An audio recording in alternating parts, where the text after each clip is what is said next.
was like something like dropping because they were doing some construction or some renovations in there, and Yeah, I got up there and the guy was like, "Run! There's a shooter!" And I was like, "Oh." Yeah. What floor was this on? It was on the first floor in the back in the conference room area. Kind of, you can see there the middle windows right there. So like 3 over in the middle. We're all in there. To have the presence of mind to be able to do that interview at that time was, we're thankful for that, because they really were able to give us a perspective of what was going on that we were able to pass on to you to kind of translate the level of urgency of what's going on in there. But I just keep trying to replay in my mind what that had to be like, and then I had to step out of that. I do too. I keep thinking, you know, it's bad enough that it's our city. You know, you see these shootings happening all over the country and you say, what if my city? And now we're saying, what if our workplace? Because we've seen here today that this can happen in our city. Police are confirming that this was a multiple casualty situation. We don't know any kind of indication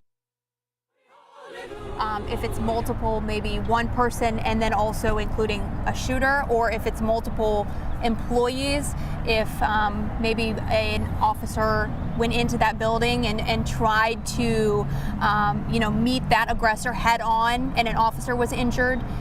We just don't know that information right now, but that's why we're here on the scene, and that is why we are asking questions, and that's why you might see us on our phones, because we are actively, as we stand here, sending those text messages, trying to get that information. We're talking, we're dipping in and out of shots, trying to talk to familiar faces on the police force as we stand here, trying to get a little more information. We don't mind it being messy on the air, because you recognize what we're trying to do. We're in real time trying to get information to you because we want to know. We live here too. Yeah. You know, there's a number of members of Metro Fire Department that are rolling through now. I don't know if that's significant, but I just wanted to, in full disclosure, just letting you know everything that's going on around us. It looks like they are headed toward the west, which is where the staging area is going to be set up for Metro Police. You just saw Isaiah Kim Martinez at that location. But again, just reiterating what we know to be true here: multiple casualties in downtown Louisville after an active shooter scenario. Metro Police using the words active aggressor. Our independent confirmation comes from the people who were inside, who were telling us point blank what they saw. So we're comfortable using the terminology active shooter. We know the FBI is here on scene working and processing in addition to Metro Police. We know the governor is on his way here. We know the mayor is echoing the alert, the emergency alert to avoid downtown, at least this quadrant of downtown if possible, because people have lost their lives, and there's some work that needs to be done to honor them and to, in a respectful and appropriate way, get that information to their families. That is not us. We are not ever going to release any names in a scenario like this unless we know without a doubt that all family members have been notified. That's not our responsibility. We will not do that. It's disrespectful, and we will respect the merits of good judgment here. Something that I have noticed as we've stood here today, other of course than the police presence and everything like that, is the people that appear to work in this building that are clearing out and kind of going back in as they've realized the scene is clear, reunifying with who I can only assume are their coworkers. Yeah. And you know, when you really think about it, you spend 8, 9, 10 hours a day with your coworkers. You may spend 2 or 3 hours a day with your family, and those coworkers, they become your family. I cannot imagine the emotions, the trauma that people are feeling right now as they're looking for those faces of the people that they work with, the people they recognize in their departments. I mean, that's got to be incredibly difficult of a feeling. And we saw a reunification just, you know, within the last 10 minutes, and they hugged for a long time. And I assume that those family members of people that work here are going to start making their way downtown, hoping to reunite with their loved ones that work here, because those loved ones are probably going to be on the scene here for a long time. There's going to be a lot of police questioning as the investigation continues. And then you have to think too, people have their cars down here that are now inside of a crime scene. They've got their belongings in that building that they left behind when they tried to get out. And you have no idea when you're going to be able to get back in. And you have no idea when you can get those things. buildings. As we share that with you, we'll point out we're showing you some video that we shot a bit earlier, and you can see the urgency that police were working. You could see the fear in the mannerisms of the people that were moving around here. We are still blocked from getting any closer to this building than we were, 20, 30, 40 minutes ago. Time has really lost all meaning right now. But just to give you an idea of exactly where we are in downtown, because downtown's not as familiar to everybody as it is to us, and we recognize our viewership goes well beyond Metro Louisville. We are in the heart of downtown Louisville, just off to the east of it. We are right next to Slugger Field. We are just south of the Great Lawn. This, in a matter of weeks, is going to be Grand Central Station once the Kentucky Derby Festival kicks off with Thunder over Louisville. Yeah. This is the heart of that. Yeah. And this is what we're dealing with on this day right now. It's the building with we just be talking slope. about the curvature, the brilliant architecture is what it is, and that's why it's recognizable. But this building houses the old National Bank, and what we're being told is on the first floor there was an active shooter just before 9 o'clock this morning, at least in or in the vicinity of one of the conference rooms. And one of the gentlemen who you've heard from already talks about, and this is when you really saw the wheels turning in his head about what really happened. He described seeing the long gun, couldn't describe the actual physicality of the shooter, but he talks about just trying to get out after seeing the shots, hearing the shots, and then having blood splatter on the back of his shirt. The back of his shirt. And at the point when he was communicating that to us, that's when you saw him start to recognize the people who were behind me when I was leaving are not behind me now. And I think that's when it hits center mass. We've been concerned about the buildings that have been around here. We know that the emergency management has asked people to avoid this area. What we're hearing now that we can confirm is U of L Hospital, producer correct me if I'm not hearing this correctly, but U of L Hospital has been put on lockdown as a result of what's going on here. Now, it's been on lockdown for about an hour now. U of L Health, excuse me, not U of L Hospital, but U of L Health has been put on lockdown, has been for about an hour, and that was something that we were concerned about up front. We kept saying this is too, these buildings are too clustered together for other buildings not to be at least locked down or ordered to shelter in place. Now, something that we do need to mention in the lockdown is that we see hospitals and buildings go on lockdown all the time for all kinds of reasons. One of the reasons that we know that U of L Health can go on lockdown is if there is a high-profile person that is receiving treatment there. So even if the threat is not necessarily active any longer, the hospital can stay on lockdown. That could be because like I said, any number of people could be receiving treatment there. We've seen it before when police officers have been injured that U of L Health will go on lockdown. We've seen it before when there are shootings that U of L Health will go on lockdown. So the lockdown does not in and of itself mean that the scene is still active, super active down here. It does not mean that there is still necessarily a present threat, but it is worth noting that any kind of building facility, but especially hospital, can go on lockdown for any number of reasons. And one of the things we know too, FBI, ATF, LMPD, all here on site, and we also know the governor is on his way as well. But one thing we know too, just from when it comes to shootings and any kind of multiple casualty scenario, U of L Hospital is what gets the majority of those patients. That's the trauma unit, room 9. Level 1 trauma center is the only level 1 trauma center in this area, and I think at least in Metro Louisville, we know for sure. So. They are among the best at what they do. They are. So we're lucky to have that resource here.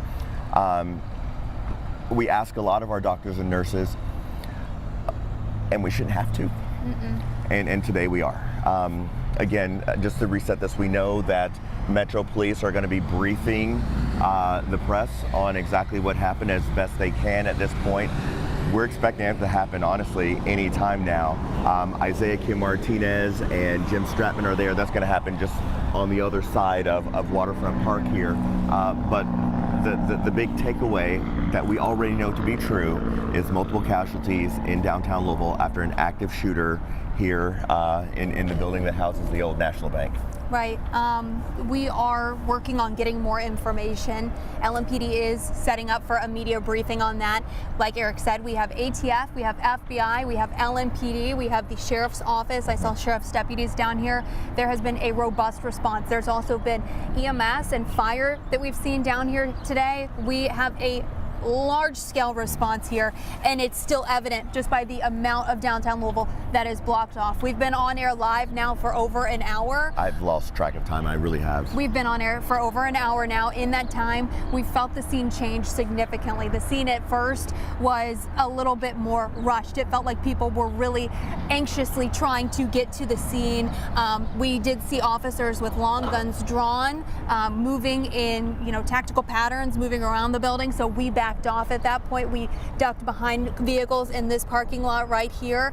They have since pushed us back significantly. So now we are on the corner right in front of Slugger Field. That's where we're joining you now with the information as we continue to get it. One of the things that we're also seeing is we've got some of the members of law enforcement that are actually leaving the scene, and that gives us some indication that what was happening inside, the active part, is no longer active. But we've seen a number of, even right here where that hatch is closing on that SUV, we've seen a number of officers, that was a sheriff's deputy it looked like, with their long guns kind of putting them away. So Right. at least if we're reading between lines, which we normally try to avoid doing, but we kind of relax that in situations of public safety, it does not appear that the actual threat to public safety Is still exists present. right now. So Right. if there is good news to be had in this particular moment, is that, but it's hard to talk about good news when we're talking about multiple casualties. Right.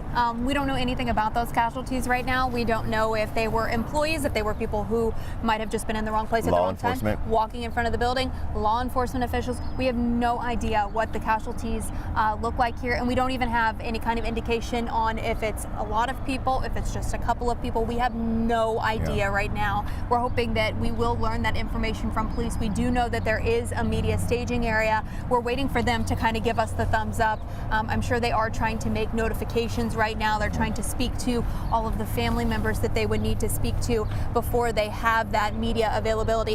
One thing that I will point out that you also mentioned, as we're seeing a lot of the marked LMPD cruisers, the ones that you might see on your everyday commute, or that you might just see out and about in your communities, as we're seeing those leave, we're seeing a lot more vehicles that I would describe as government vehicles that are also police vehicles. So some of the unmarked Ford Focuses, some of the unmarked SUVs, those vehicles are still arriving on the scene. We're seeing them more and more. We do know that Craig Greenberg has issued a statement. We know that Governor Andy Beshear has said that he is en route here today to Louisville to be here and be of support for this.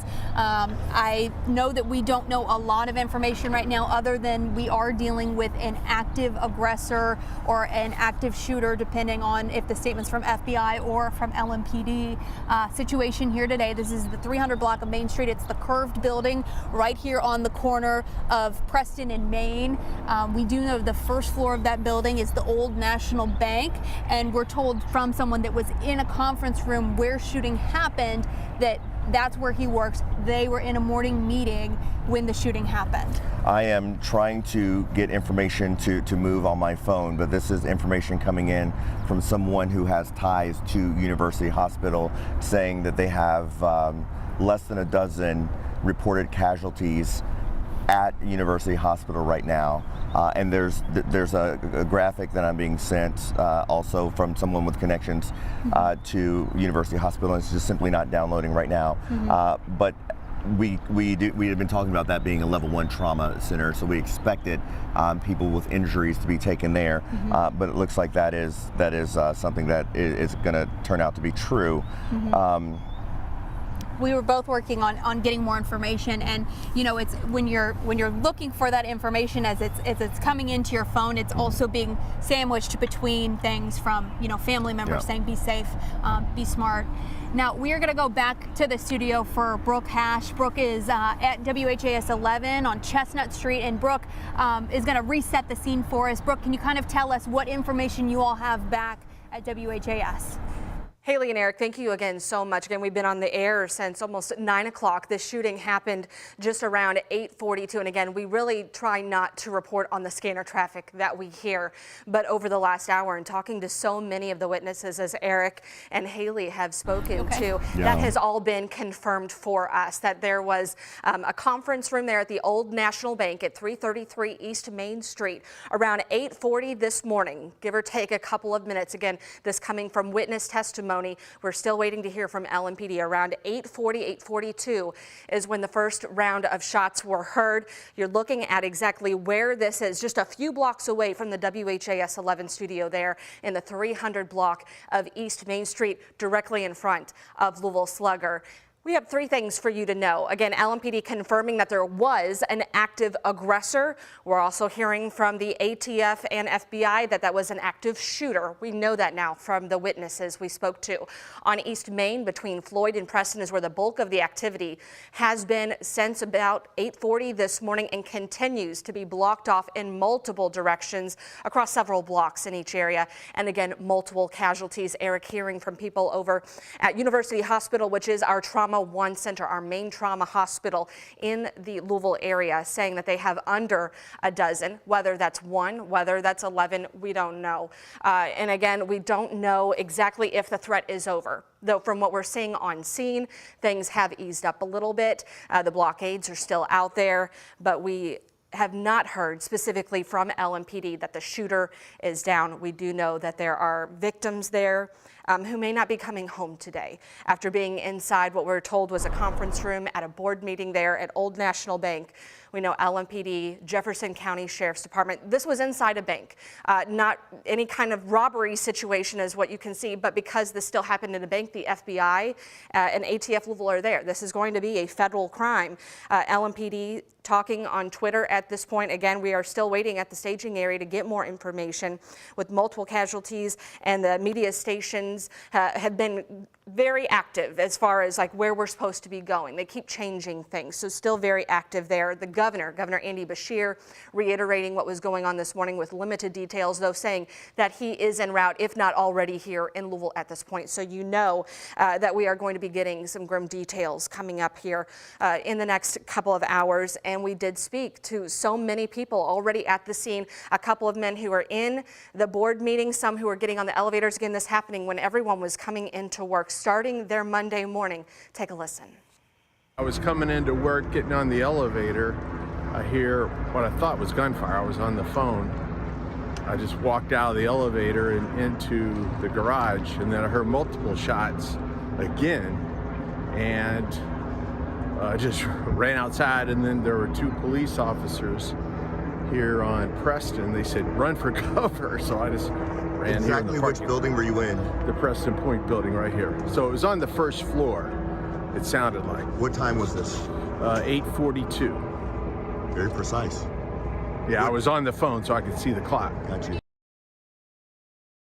So as you heard at 8:42, now we can tell you too, just from listening, when this was all happening in the moment this morning, it did seem like there was a period where you had an active shooter called in, and then moments later, more shots were heard. We're seeing video and hearing the shots actually fired in some of our viewer videos that we're seeing across social media right now, and trying to get that to you, where you hear the pop, pop, pop from people who are outside with the police already there on scene, showing that this may have been a span of a few minutes as this was going on. But again, we are still waiting to get those details from LMPD. At this moment, we were there as many people were coming and having that reunion with their families as they were coming in. One of the men that we spoke to said he left his phone in a hurry just to get out of the building. He left his phone in that boardroom. He had blood spatter on the back. He has no idea whose it was. He just knows that he was okay. Take a look there. I mean, that's a moment that'll get you right there. And the kiss that they share, just knowing that not everyone is going to be able to do that today. So again, ATF, Louisville, the FBI, the governor is on his way, if not already here. Mayor Greg Greenberg, we saw Deputy Mayor who is in charge of safety here, David James. He was on site early this morning. Everyone just trying to figure out what is going on. But the main thing that we are still waiting to hear is whether the threat is over. But the LMPD, okay, we are just hearing from LMPD right now on Twitter. Again, we still have not been able to hear them on person. The suspected shooter, quote, has been neutralized. So the threat in downtown Louisville, we are being told through a tweet from Louisville Metro Police Department, is that the shooter is dead. Shooter has been neutralized. So we will continue to work more on that. But again, we've had our Haley Minogue, we have had our Eric King, Isaiah Kim Martinez, as well as our Jim Stratford, all there downtown with our photojournalists, making sure we have every angle to bring to you. But it does appear that, you had U of L Health, which is a huge area of downtown Louisville, between the buildings, and the schools, the university, university hospital, all of them on lockdown, as we were still trying to figure out what was going on and if that threat was still imminent. But it does appear from LMPD's Twitter account that the threat has been neutralized, is the words that they are using right now. So we are going to go right to LMPD right now, who is joining us in that information. Fired and a possible active shooter at 333 East Main Street at the Old National Bank. Shortly after, officers arrived on scene with Louisville Metro Fire and EMS, where they encountered active gunshots still being fired inside the location at that time. The shooter was confirmed to be dead on the scene. We do not know exactly the circumstances of his death at this time. 5 people have been confirmed to have been killed inside. At least 6 were transported to University of Louisville Hospital, including 1 officer with various injuries. We are unable to confirm the status of those who have been transported at this time. I will reiterate that this is an ongoing investigation.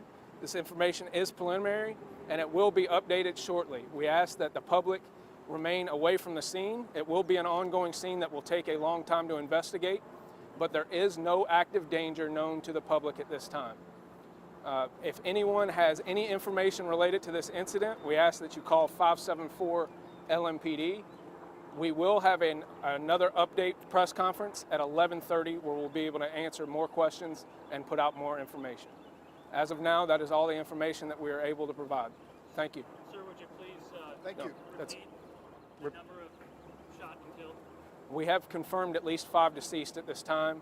We have transported at least 6 to University of Louisville Hospital. Thank you all. Thank you.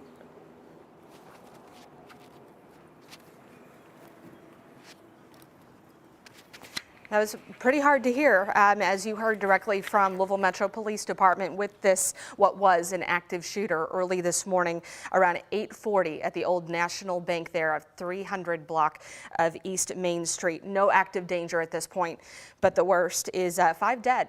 We have 5 victims at that Old National Bank after the shooting this morning. 6 others taken to the hospital, including a police officer, and we do know that the shooter is dead. That is what you just heard from LMPD. The governor is on his way in. We should be hearing from him at some point today. Mayor Craig Greenberg, as you know, talking to us through social media. We'll be hearing from him too. Again, LMPD confirming 5 people will not be making it home today after being inside of a conference room for a board meeting at Old National Bank there, just feet from Slugger Field. This happened between East Main and Floyd, the Preston Street area, and an active shooter is dead on the scene. Still an active situation, though. You will not be able to get around those few blocks if you are trying to get anywhere in that area of downtown Louisville. So do take precautions and know that you're going to see some blockades and still a lot of police presence, as this will be an active situation through most of the day. FBI, ATF, both here. This is going to be a federal case for sure. But if you are just joining us, people at Old National Bank this morning, just after 8:30, between 8:30 and 8:42, sitting inside of a conference room for a board meeting to start their Monday, when we are told from witnesses who we spoke to running out of that building said a person, a man with a long gun. They had no idea who this was. No one has been able to identify him as someone they knew, but a man with a long gun came in and started shooting. There are videos making their way across social media right now, people outside showing that police presence, and you still hear the pops of that gun going on. So we know this lasted for several minutes as police tried to engage. We don't know what happened. We do know the shooter is dead. Taking a live look at the hospital where our Eric King told us no more than a dozen, but we are hearing from LMPD officially that 6 people, including a police officer, were injured in that shooting and are now at University Hospital, which is our trauma center here in Louisville, and that the shooter is dead on scene. So a lot of active scenarios, a lot of active scenes at this point. Our cameras are everywhere, making sure that we have the latest, that we are going to be getting the very latest on this. As you know, people are getting those devastating phone calls right now. 5 dead from this shooter who walked into Old National Bank just after 8:30 this morning. Mayor Craig Greenberg making his voice heard today. Governor Andy Beshear, again, also on his way. ATF of Louisville is assisting LMPD as well as FBI Louisville. It's hard to imagine a situation like this. The crime scene unit, you're seeing right there that they are going to be there all day long. If you're trying to acquaint yourself with where this scene is, you've seen this. If you're coming on 71, 64 into downtown Louisville and Spaghetti Junction, you see that slanted roof of a building. We've always known that's such a cool looking building, but it's right there in the 300 block of East Main. And on that first floor is Old National Bank. We know there are probably some other businesses as well as condominiums, residential areas that are within that building too. But it was that first floor of a conference room that a man walked in and opened fire and killed 5 people this morning here in downtown Louisville. 6, we are hoping and praying that they are able to come home and to make it out of this and recover. We have a police officer included in that 6. And the shooter is dead. The threat has been neutralized. No active danger in downtown Louisville, though. You will be seeing the consequences from this morning still play out for many, many hours as we continue to watch things unfold here as to why, as to who, and seeing the reunions of people that were outside this morning, spouses. People may have left their phones inside trying to give them a solution. I know our Haley was asking people, do you need a phone? Do you need to call someone? So that is what they're doing right now. We are still waiting for a number of pieces of information to come together, but our Isaiah K. Martinez, who was at that news conference with LMPD, is available. Isaiah, 5 dead. It's a hard pill to swallow today. Absolutely, Brooke. I mean, we have it confirmed now from LMPD that this was a mass shooting that we're dealing with right now. 5 people dead, another 6 sent to the hospital. That's including an officer with various injuries from the gunshots that were fired here downtown this morning. Again, 5 people dead, 6 injured and sent to the hospital, including an officer. That's all according to LMPD Deputy Chief Paul Humphrey, who just gave an update to us, right behind us here in downtown Louisville. This is kind of what we're looking at right now. It's not a whole lot at this point. It's basically all media staged right in this area. This is actually East Main and Hancock that we're at, right under the bridge here. It's taped off. This is where LMPD has safely given their first on-camera update. They moved locations quite a few times this morning. Just, as you can imagine, the logistics here, trying to keep both the community as well as us and themselves safe.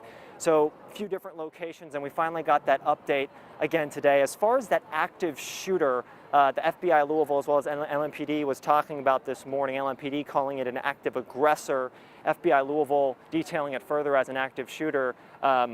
Deputy Chief Paul Humphrey today, actually just in the last few moments, saying that he was, or the shooter, was dead upon arrival, which leads some questions as to exactly what happened to lead to the shooter's death in this situation. Again, was dead upon police arrival. That is what I heard from Deputy Chief Humphrey. So again, some details to iron out here as exactly how that happened, the moments leading up to the shooting as well as after, and of course EMS response after that. At 11:30 right here, so in about, right now it's about 10:30, so in a little over an hour, we'll be getting another update from police right here in that same spot, and this time the media will actually get to ask questions. At this point, LMPD said no questions will be answered right now in this past briefing, so we'll be getting another one here in an hour, and of course asking the questions not only we have, but many of you have at home as well. So we'll make sure to keep you updated on social media up until then, and of course live right here for that briefing. For now, I'm live here in downtown Brooke. We're going to send it back to you.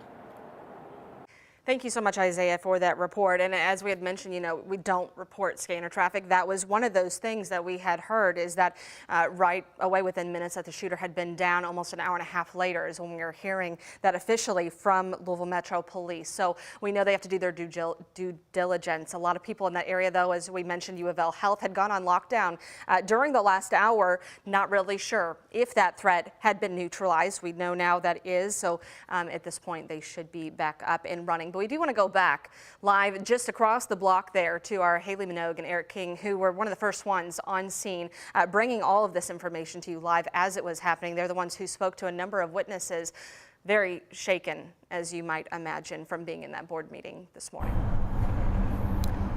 Very, very much so, Brooke, and that kind of air of shakiness, I think, was contagious.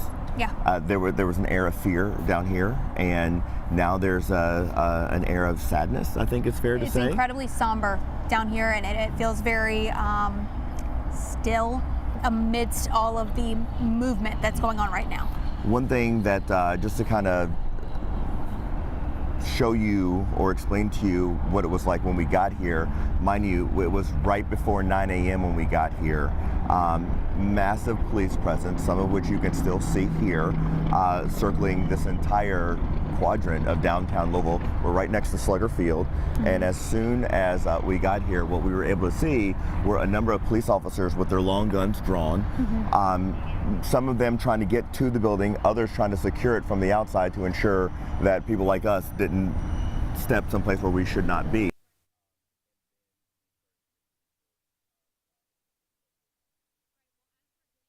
Pulling into this parking lot, it's the one across from Slugger Field. We know that that Old National Bank has parking right there. We pulled into an Old National Bank parking spot. So as we pulled into that parking spot, we could see a little bit of police, but we were mostly seeing people that worked here that were kind of looking at us like, what's going on? Yeah. What do we do? And we were kind of giving them the same look of what happened. So Eric got out his phone and immediately said to one of the gentlemen in the parking lot, what happened? What did you see? What did you witness? Here's that one of those gentlemen that we ran into in the parking lot, kind of giving you, in his own words, an account of what happened. He had a long assault rifle, and you hear the shots just start firing. What did he look like? I didn't see his face. Were you in a meeting? Yeah, we were in the back conference room. Whoever's next to me got shot and hit bloods on me from it. Yeah, but I was in the elevator. I just walked right past the conference room where everyone was. And then I came down and I had to grab something, and then on my way back up from the elevator, I just hear this loud, I thought there was like something like dropping because they were doing some construction or some renovations in there, and Yeah, I got up there and the guy was like, run, there's a shooter. And I was like, oh. Yeah. What floor was this on? It was on the first floor in the back in the conference room area. Kind of, you can see there, the middle windows right there. So like 3 over in the middle, we're all in there. So one thing I want to flag your attention to is when he said all of us were in there, referring to the conference room. Mind you, the first shots reports that we heard were at 8:42.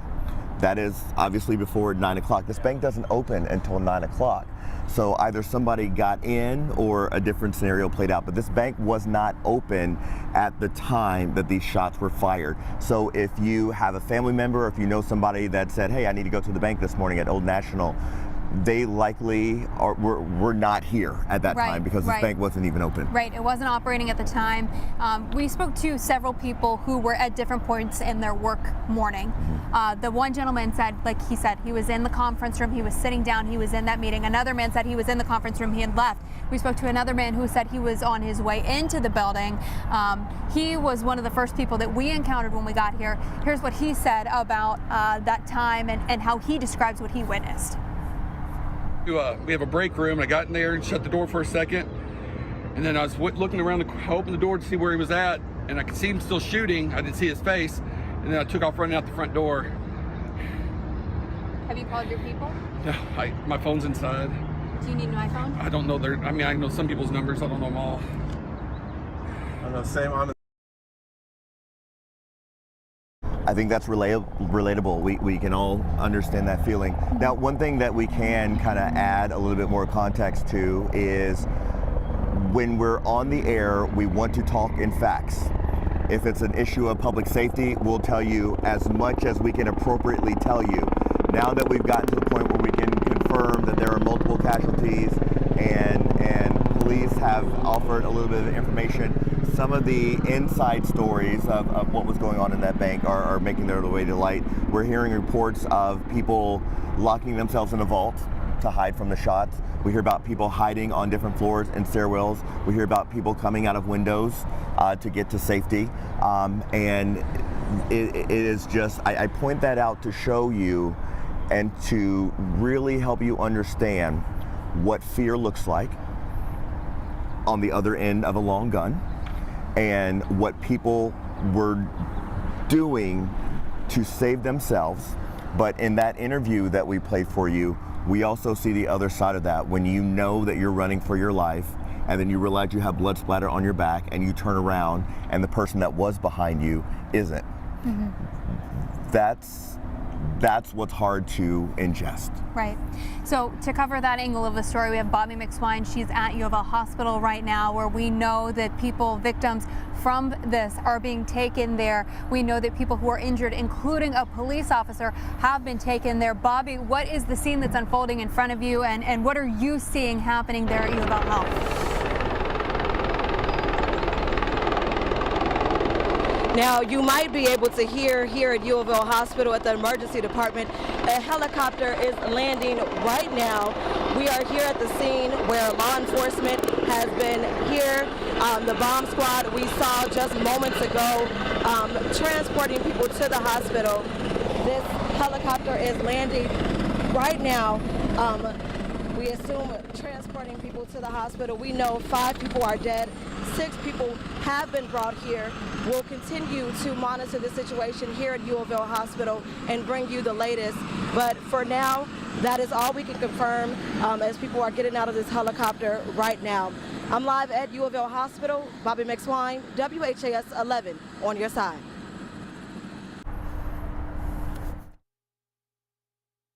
Heard from Bobby. What we know right now is there are 5 people dead.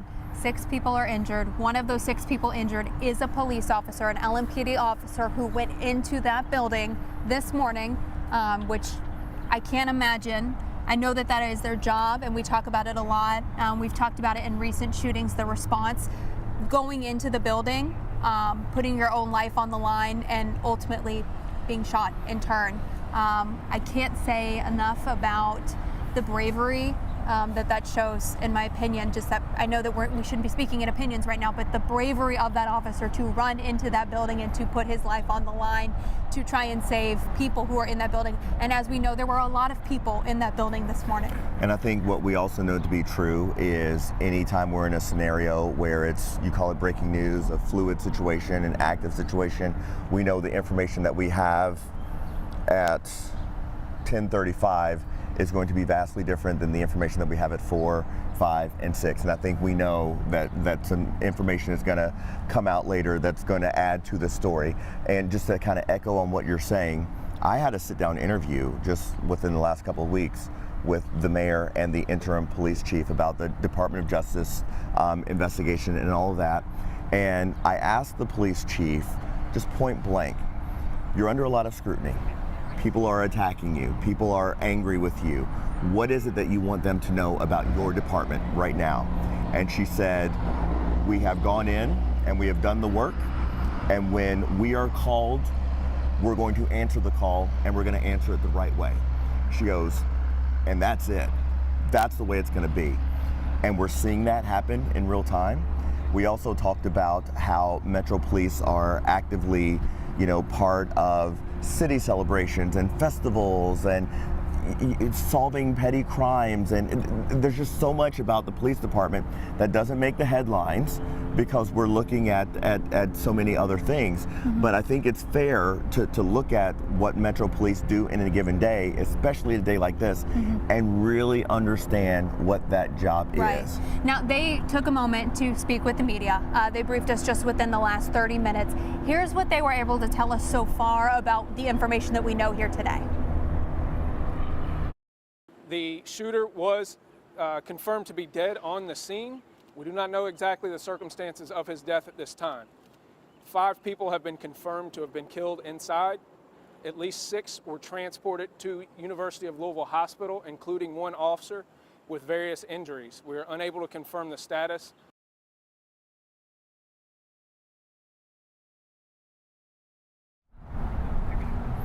All right, so that information, let's be honest, it wasn't a lot. And that tells me that there's more information, that they're releasing what they can right now. I would imagine that obviously the governor has been in contact with Metro Police at this point. The governor has already said he's on his way here. Once the governor gets here, there will be another press conference. This is just me telling you 20 years of reporting experience, what likely will happen. The mayor, the governor, the police chief, all parties involved, they're going to wait for the governor to get here, and at some point this afternoon there's going to be another press conference and they're going to release additional information. Right, and then after that one, there will be another one, and there'll be another one, and there'll be another one. And information about what happened here today may take days, weeks, months to finally make it out. We've seen this happen in our years of reporting experience. We've covered situations like this before, nothing in our hometown like this. And it's really difficult. And I want to take a minute just to say that anyone who may be watching this, who is having some feelings that are coming up about it, please take care of yourself today. If this is what it takes for you to make that phone call you've been putting off making, to reach out to that loved one, then let it serve as that opportunity to really tell the people around you how much you love them, because 5 people went into this building this morning. All they want to do was go to work. And they were just going to work, and now they're not going to come home. 6 people in the hospital, including a police officer, another person who was just going to work, doing the job that this person is so passionate about doing, and they're now fighting for their lives in the hospital. And those numbers could change as the day goes forward. Let's just be fully transparent. Let's just throw it all out there. You and I have had conversations about this. We've worked in different parts of the country. I've worked all over the country, and it's one thing to cover a situation like this in Dallas. Dallas isn't home to me. It's another thing to cover something like this in Memphis. Memphis isn't home to me. But there's always been a concern that we've talked through about how will you react when it happens in your hometown. Will your composure be where it is? And hopefully it has been. But we'll be honest, there have been times where we've had to step out this morning. But that is very difficult. But we can break this down in 3 things that you need to know. Right. And those 3 things are 5 people are confirmed dead by Metro Police as of right now. We know 1 police officer has been transported to the hospital, condition unknown. This happened this morning. The first shots were fired, as we understand, around 8:42 this morning at the Old National Bank in downtown Louisville, just east of the main corridor of downtown Louisville, right next to Louisville Slugger Museum. And we're expecting more information to come as the day goes on, but something that we can confirm for sure in the issue of public safety is the shooter themselves has been killed. Right, it's something I noticed in that sound that we heard from the police as we're as reporters working through the statements, is that they didn't say exactly how the shooter was neutralized. They kind of alluded to that has not been determined yet. They didn't exactly say that an LMPD officer shot that shooter or that maybe the shooter ended their own life. So we're going to work to learn that information. We have a lot more questions, just like you all have a lot more questions. Again, let's take a look right now on the map of where this building is located, because like Eric said, it's just east of the main, really heart of the city. And when you look at this map right here, you can see just how many businesses, places of work are located right around this Old National Bank building. Humana is just down the street. Several large hotels just down the street. The Yum Center just down the street. This really is the city center. And you can imagine when those shots were fired at around 8:40 this morning, the amount of people in the area. I mean, it took Eric and I time to get here, just trying to get through morning commute traffic. And we're 3 blocks away. And we're 3 blocks away. I mean, it was a typical Monday, especially a Monday morning commute. The gentlemen that we spoke to that were running out of the building, who got to a place of safety and were able to speak to us, said that they were in a Monday morning conference. They were just in the conference room. They said everybody was there. And this was before the bank was open. This was before the bank was open. So there's another bit of information that we're learning now, that this was before the bank was open. So that means that whoever this was either had information or some way to get into the building. It didn't, we're not sure how that happened at this time. But the people who were inside the building at the time of the shots being fired communicate a story of exactly what they saw, but they also communicate a story of just how frightening it was and how quickly they had to make a decision and how those decisions likely saved their lives. I want you to hear from one of those gentlemen now. I was coming into work, getting on the elevator. I hear what I thought was gunfire. I was on the phone. I just walked out of the elevator and into the garage, and then I heard multiple shots again, and I just ran outside, and then there were two police officers here on Preston. They said, run for cover, so I just ran. Exactly which building were you in? The Preston Point building right here. So it was on the first floor, it sounded like. What time was this? 8:42.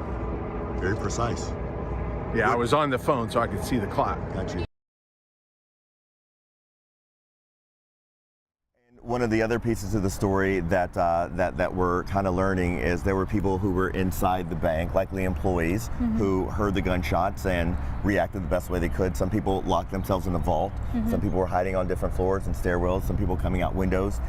It was just, as you'd imagine, a get out of here right now kind of scenario, and that is so frightening to think about, somebody having to deal with. Right. I mean, those men that we encountered in the parking lot, the one that had the blood on his shirt, I could tell as we were talking to him, he was really realizing what had happened, and instead of, you know, being further away from the incident and calming down, he was getting more and more worked up. So I just grabbed his hand and talked to him. I said, do you need to call, you know, do you have any people? Do you need to call someone?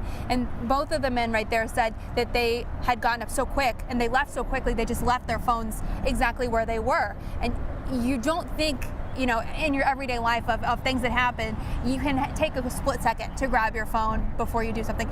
This situation was so dire and so scary and so traumatic, they did not even have that half second to grab a phone. And again, we know what we know right now. We expect to learn more as we move through the day. I'll take you to some of the video of what was happening a bit earlier, some of the scene video.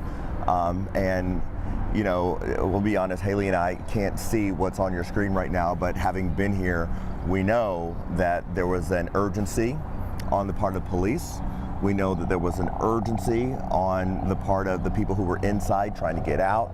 We know that there was an air of fear of what was going on in there, something that we can all appreciate, and just confusion, a lot of confusion. So really quick, we want to go over, LMPD has put out some more information on Twitter. So I'm going to read you some of those tweets now. They said that calls came in for an active aggressor around 8:30 this morning at the 300 block of East Main Street, which we know now is the old National Bank. Officers were on scene in minutes. That's something that we've seen heavily critiqued recently. So we just want to make sure that it is clear that the officers were on scene in minutes. The shooter is dead. There are 5 people who died here on the scene here today. 6 more were transported to U of L Hospital. Police are also saying there is no longer a danger to the public. So again, that threat has been neutralized. That would also mean that they don't suspect that there could be multiple shooters or that there could be more people that are looking to harm people that are out and about in the neighborhood. And they are asking people, of course, to avoid the area. I assume that they will be having people avoid this area for a long time. I would imagine so. And one of the things too that we're also seeing is Metro Police is planning to have a tentative press conference again this morning at 11:30 this morning, and that would kind of gel with what I was saying a bit earlier. Right. Once the governor gets here and they can add some more context. So I do think 11:30, and this says tentative at that time, so they're in a fluid situation obviously as well. Right. But I do think some significant information will come out of that. Now, one of the benefits of having the viewership that we have, and we cannot thank you enough because you help our reporting in so many ways, is some of you have sent us some video clips that you shot with some sound and some perspective that Haley and I do not have. So I want you to take a look at that, and then we'll revisit on the other side.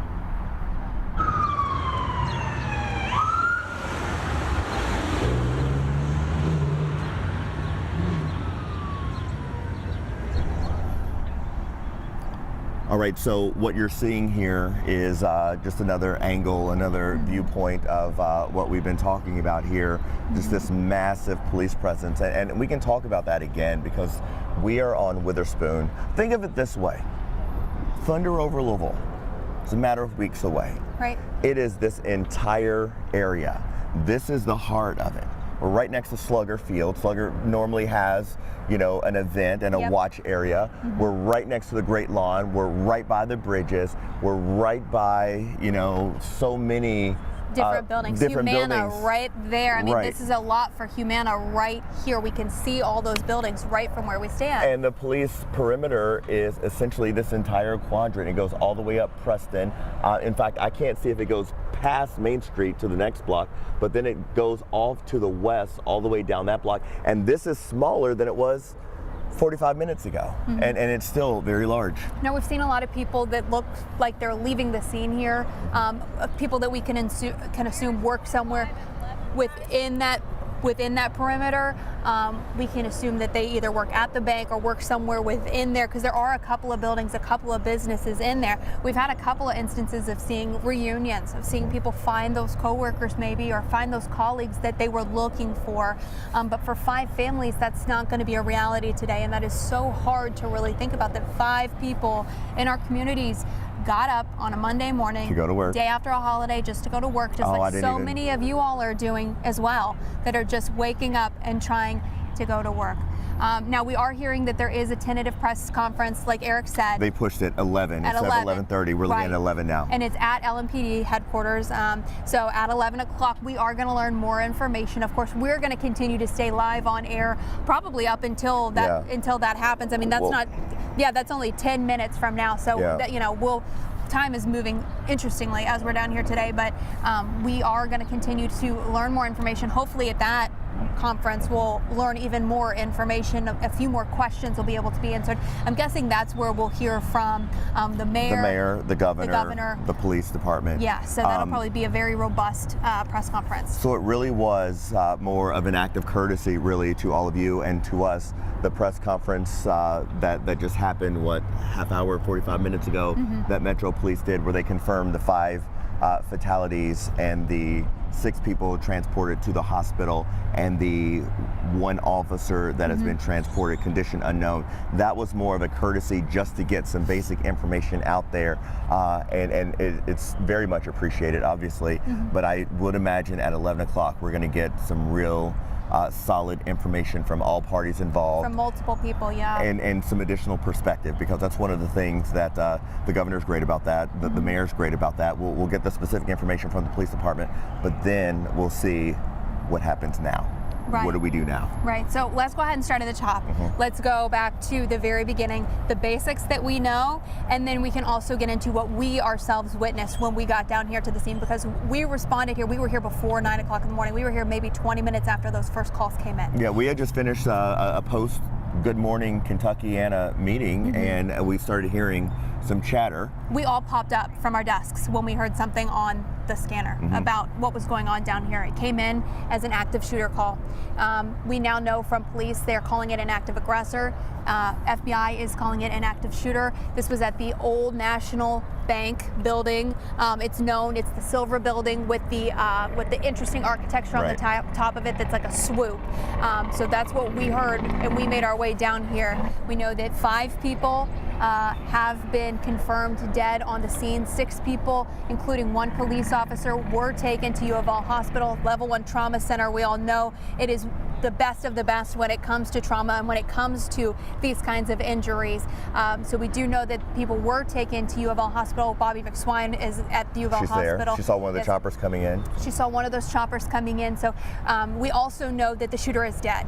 Police have talked about it several different ways. They've said the shooter has been neutralized, but then they also did say they didn't know how the shooter was killed, if it was, the shooter had turned a gun on himself or taken his own life, or if the shooter was killed by an LMPD officer. And that could take a while to figure out, because I'm sure when you're talking about these kinds of situations, sometimes hundreds of bullets can be fired before police are able to neutralize. And I think you and I even got here faster than we expected to, because when we arrived to this scene, you know, we parked in the parking lot right next to the building, and as we were trying to make our way around to try to get some information, we were met by police officers with long guns, screaming for us to get back, not in a inappropriate way, but your safety is at risk here. Yes. And that's when we realized that it was still active at that point. Scene. And that's when we met 3 people who had been inside the first floor conference room,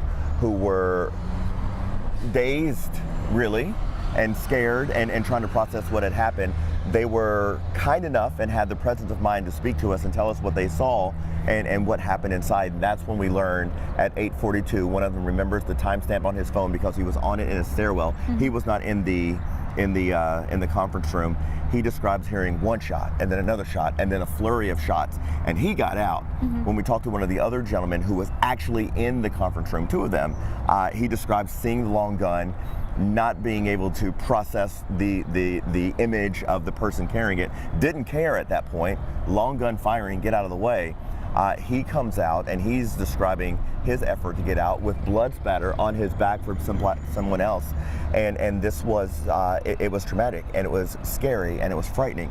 And we've since learned what you've already reported, the 5 casualties, 6 people taken to the hospital, 1 police officer, condition unknown, and then we have that press conference coming up with, we believe, all parties from the governor to the police department and the mayor, happening at 11 o'clock. Right. Now we do want to go back to Brooke. She's in the WHS 11 studio. Brooke, just a couple of blocks from where we are here on Preston and Witherspoon, and we're understanding that you have some video and some interviews that you want to bring us. Yeah, Haley, you know, we have a huge group of photojournalists and reporters who have been out on scene all morning talking to the people who were in that building, who were right next door. So many of them having their phones out the minute those first cop cars arrived with their sirens blaring. And we spoke to one who was just across the street witnessing what happened. And he's right up on the platform of the main floor here. And I'm just standing right here, you know, watching, like, oh my gosh, something's about to happen. And right then, just gunfire, loud gunfire erupting in both directions. The glass is shattering out of the front doors. The officer appeared to take a hit and you know, gets down, then immediately hops. All right, that was just one of the people who, again, saw what was going on. No active danger at this point in downtown Louisville, but you can imagine that that scene is going to stay active for most of the day, with the FBI, with the ATF Louisville assisting and taking on this case, as it was in a bank, the Old National Bank there. LMPD confirming moments ago that a shooter, a man, walked into a boardroom at Old National Bank and killed 5 people.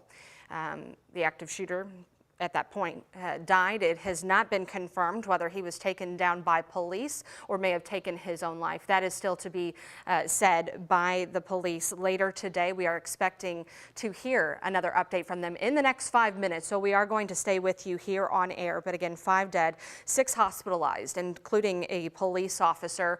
And you know, it is interesting. We've been talking about this for the last hour. So LMPD used the word active aggressor, then FBI said active shooter, which is what we knew from the very beginning. As to why that word aggressor was used, we do not know. We also had heard reports that the shooter was dead upon arrival. About an hour, hour and a half later is when we got that official word. But at this point, we have 5 families who are getting the worst news today, and we hope and pray that that number does not increase. Again, 6 people still at University Hospital with a number of injuries. We don't know the severity of that, but we can imagine it's not looking good. But we do know that the FBI and the ATF are assisting. And another thing I want to point out with what Eric said is that with the Old National Bank, that didn't open for business until about 9 o'clock. With this happening before 8:40 or so, you wonder what kind of access that this person had. Was it an employee or it was someone with special access into the building? This is not the only business inside of that building. As you can see right there on your screen, so many of us are aware of that slanted curve, that slanted roof there. Everyone knows this building just outside across the street from Louisville Slugger. So who was this person? What was he doing? What was the motive? All of that, again, is going to be something we're going to hear in the next day or two. Still waiting to hear more from police. You can see on the map there exactly where this is happening, and the barricades are a number of blocks outside of that. So if you are trying to maneuver around downtown, just know that this area is not going to be accessible to the general public for some time today. 5 dead, 6 hospitalized, including a cop, and the shooter at this point dead. We have the mayor who we're expecting to hear from. Governor Beshear should be in town any minute if he's not already here. Governor Beshear hitting Twitter early this morning saying that he is headed to Louisville. Please pray for all of the families impacted and for the city of Louisville. For a time, we know that U of L Health was on lockdown just because we had not heard whether the shooter was officially down or neutralized, but we do know that at this point. We heard from so many people that were coming out. We saw the reunions of what looked maybe like some partners, some spouses who were seeing each other for the first time and giving them that kiss that some might not be able to get today. So that's the sad and unfortunate part of all of this. I think we're all feeling it. So we know that LMPD, again, in the next 3 minutes or so. We're not sure, if they'll be quite on time. This is a very active situation. Travis, I want you to go ahead and come in here. He's been with us and out on scene this morning. He was the one that spoke to that gentleman who was watching all of this unfold across the street at this point. He's joining me at the desk right now. If you want to go ahead and zoom out to Travis. You were there. This is the biggest police response I've seen, even just through the lens of our reporters' cameras. I've not seen this before. I was not able to go out on scene yet because we got Mr. Worley's phone number. He called us saying that he witnessed everything that happened, and I called him right away and I said, could I come see you for an interview? He said, no, my building's on lockdown. Right. So we did a Zoom interview at that point. And I just asked him to describe what he saw, and he just described a firefight, a firefight right across the street from downtown. I believe we played the soundbite, but we're able to play it again. Okay. And he's right up on the platform of the main floor here, and I'm just standing right here, watching like, oh my gosh, something's about to happen. And right then, just gunfire, loud gunfire erupting in both directions. The glass is shattering out of the front doors. The officer appeared to take a hit and gets down, but then immediately hops right back up, crawls down and hides. I asked him, how many police officers did you see shooting into the lobby? He said between 8 to 9 police officers exchanging gunfire. This is all just from one witness, right. But he clearly is a very credible witness right across the street. I asked him, how many police officers did you see that were hurt? He said he saw one was shot but popped right back up, saw another one with blood on his face. This is just so crazy, Brooke. Well, and it happened over, it wasn't instantaneous. It wasn't like, however this shooter was taken down, it happened right then. We talked about this earlier, the scanner traffic originally said active shooter. You knew that shots had been fired at this point inside Old National Bank. And then minutes later, more shots fired. You're hearing in the voices of our dispatchers and our call takers, everyone over at MetroSafe who's having to comprehend what's happening and making sure that people are getting to where they are.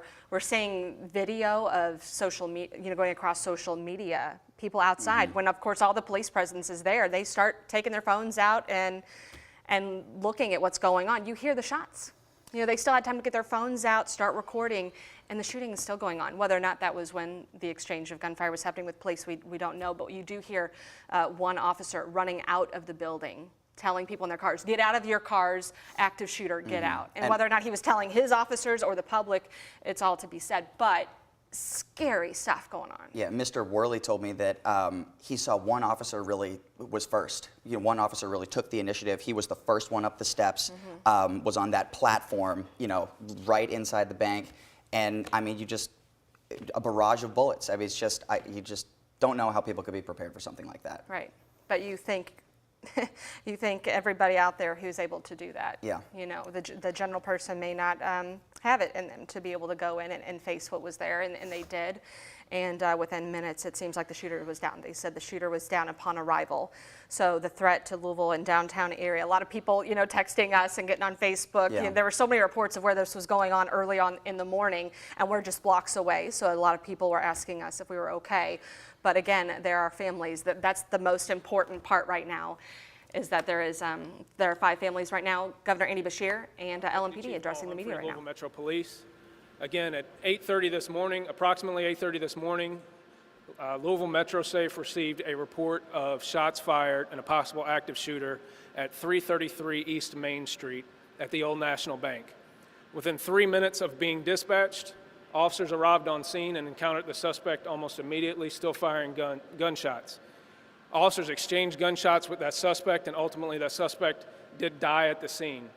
We are trying to confirm if that suspect died of a self-inflicted gunshot wound or was killed by officers at this time. At least 2 officers were shot during this exchange of gunfire. One is currently in surgery at University of Louisville Hospital. At least 4 more victims were confirmed to be deceased inside the location, as well as 8 that are now currently being treated at the University Hospital. 2 are critical, one of those being the officer. We're currently working to identify all of the victims, work with their families for reunification, and provide services to the families and the victims. The investigation, I want to reiterate, is ongoing. This will be a long scene. It will take pretty much into the night. So I still ask that the public avoid the area. I want to reiterate that there is no active threat. We believe this is a lone gunman involved in this that did have a connection to the bank. We're trying to establish what that connection was to the business, but it appears he was a previous employee. It is clear from the officer's response that they absolutely saved people's lives. This is a tragic event, but it was the heroic response of officers that made sure that no more people were more seriously injured than what happened. We will continue to provide updates as soon as possible. We will have another press briefing following this at 3 p.m. today. I will turn it over to Mayor Craig Greenberg at this time. Thank you, Deputy Chief Humphrey. First, I ask that everyone around our city, around the country, around the world, pray with us for those who are currently at U of L Hospital, injured, fighting for their lives as a result of another act of gun violence. And I want to thank all of the first responders, the brave and heroic men and women of LMPD, who, thanks to their efforts, quickly responded to the emergency call. And as you just heard from Deputy Chief Humphrey, without a doubt, their actions saved lives. There will be a lot more information we are able to provide as the day goes on. But I want everyone in this city to know that notwithstanding tragedies like today, when multiple people are killed by gun violence, notwithstanding tragedies when individuals are killed by gun violence, our community will continue to come together. We will find ways to love and support one another and the families and friends who have been directly impacted by these acts of gun violence, and we will come together as a community to work to prevent these horrific acts of gun violence from continuing here and around the state. I want to thank again everyone at LMPD, from the Louisville Fire Department, from EMS, from the state agencies and now federal agencies that are also involved. We are a safer community, we are a stronger community, thanks to the work of our law enforcement. And again, my prayers go out to the families who have lost loved ones today. My prayers go out to the officers who are at the hospital right now. and my thanks for all of them. Together, we will get through this together. Finally, I want to introduce Governor Beshear, who has joined us and who is assisting with the efforts. Governor?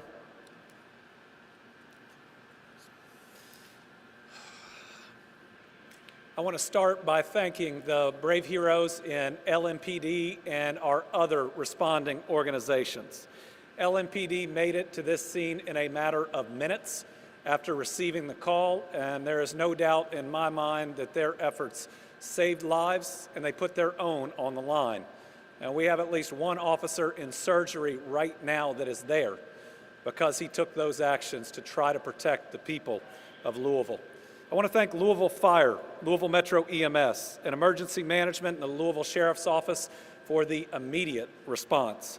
They've now been joined by the FBI, ATF, Homeland Security, Kentucky State Police have requested in the Louisville Office of Safe and Healthy Neighborhoods in this response. This is awful. I have a very close friend that didn't make it today. And I have another close friend who didn't either, and one who's at the hospital that I hope is going to make it through. So when we talk about praying, I hope people will. For those that we are hoping can make it through the surgeries that they're going through, and then we've got to do what we have done these last 3 years after everything. We've got to wrap our arms around these families. And to everybody who needs it, don't be afraid to get some help. Our bodies and our minds are not meant to go through these types of tragedies. And so I hope that all the brave officers that stepped into the line of fire, that are worried about one of their fellow officers, will reach out for help when they need it. I hope every one of those bank employees and folks in that building, one that I know well, and my AG campaign was out of that building. I know virtually everyone in it. That's my bank. I hope that they will all reach out and get the help that they need. There are a lot of people that are hurting today, and if we have a place to focus our energy, I hope it is to surround them with the love and the compassion that we have been so good at showing one another. I want people to know that while today is a horrific act, I do believe that this is a safe community with officers doing their very best each and every day, and that's what we saw here.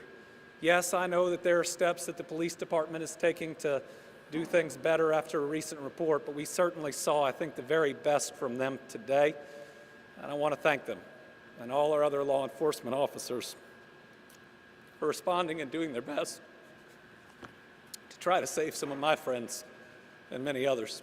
Thank you all.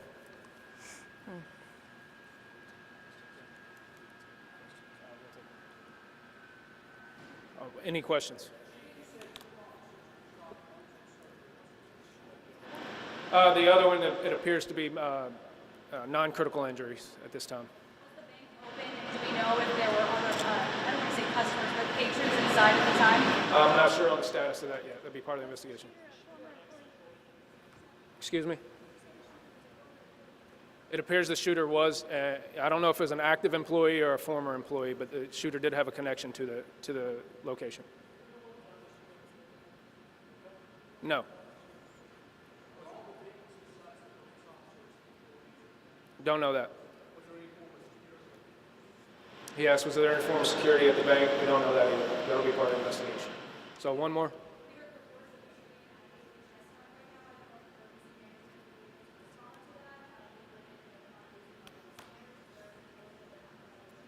We have resources available to make sure the rest of the city is kept safe, and I do want to reiterate that.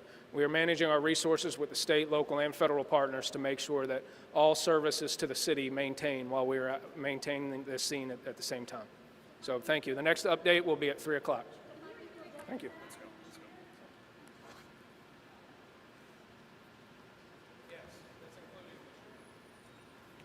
All right, it is 11:11. on your Monday afternoon here, and you are just seeing that second newser wrap up with LMPD. You saw the Governor Andy Beshear there, as well as Louisville's Mayor Craig Greenberg, all talking about this deadly shooting that took place inside of the Old National Bank in the 300 block of East Main this morning. That's just feet away from Louisville Slugger. A man reportedly walked into that bank, as you heard there, talking about whether or not he may have been a former or current employee, walked into a board meeting right there on the first level of the conference room, and with a long gun opened fire on a number of employees there. We had originally been told 5 dead inside, and in that news conference there, they mentioned 4 civilians, the shooter dead. So we are hearing that that 5th person, maybe including the shooter at this point. So 4 victims. 2 officers were shot, 1 hospitalized and currently in surgery, one of those hospitalized. 8 total taken to University Hospital. And again, one of those officers in surgery in critical condition. But the mayor and people at the LMPD praising the efforts of those first responders. We've heard from a number of witnesses now watching as maybe just 1 or 2 showed up in those very first few seconds and ran right into that building, exchanging gunfire with the shooter. Mayor Craig Greenberg saying they absolutely saved people's lives. The governor getting emotional as well, saying he lost a really good friend and has another one in the hospital right now. So a lot of tearful moments at this point. A number of families who are still waiting to hear if their loved ones made it. A lot of people we spoke to in the rush of everything and the chaos left their phones on the floor in that boardroom. A man we spoke to had the blood of a colleague on the back of his shirt. He doesn't know if they made it out, if they're okay, if they're in the hospital. A lot of questions at this point. It all happened around 8:30 this morning. Again, inside that boardroom, people from the outside could hear the gunfire. It spanned over a couple of minutes. One man said he was on the phone getting into the elevator, headed to work in that building. When he heard the gunshots, he looks down at his phone. It is 8:42, and he runs outside to where a number of officers are screaming and telling everyone, take cover, active shooter inside the bank. The FBI, ATF Louisville is all here assisting with Louisville Metro Police. Again, very active. They said you can expect this to go well into the night. This is not going to be a scene that clears anytime soon. Again, in the 300 block of East Main Street, 2 officers shot, 1 critical and in surgery right now. 4 victims, 4 civilians killed. Again, they had said 5 at that point, but in that latest release, they mentioned the shooter may have been among the 5. So 4 victims and 8 people taken to the hospital. And we can only hope and pray that that number, that 4, does not go up from there. But they did talk about the engaging in the shooter. They're still trying to determine if an officer's bullet is what killed this man versus maybe the man taking his own life. We do have team coverage that a number of reporters and photojournalists who've been at the scene since before 9 o'clock this morning, bringing you all the latest on this deadly situation, this tragic, this horrific, you give it whatever adjective you'd like. But a lot of people are not coming home today because of this person's choice, and we will be giving you the latest here. And they mentioned 3 o'clock is the next time that we will be getting a briefing. Of course, we have our noon news coming up in the next 45 minutes. But we are going to stay on top of this. We are there. We are not leaving the scene. As you can imagine, this is going to take days to figure out exactly what this man's motive was. Again, whether he was a current or former employee, we know he had some type of special access there. Our Isaiah Kim Martinez is joining us live from the scene. He was there for that initial news conference. What has it been like now, hours into this? Well, Brooke, right now we're inside essentially right next to Against the Grain here, the restaurant downtown. And when I say the emotions are heavy inside this building right now, that is no exaggeration. The governor spoke.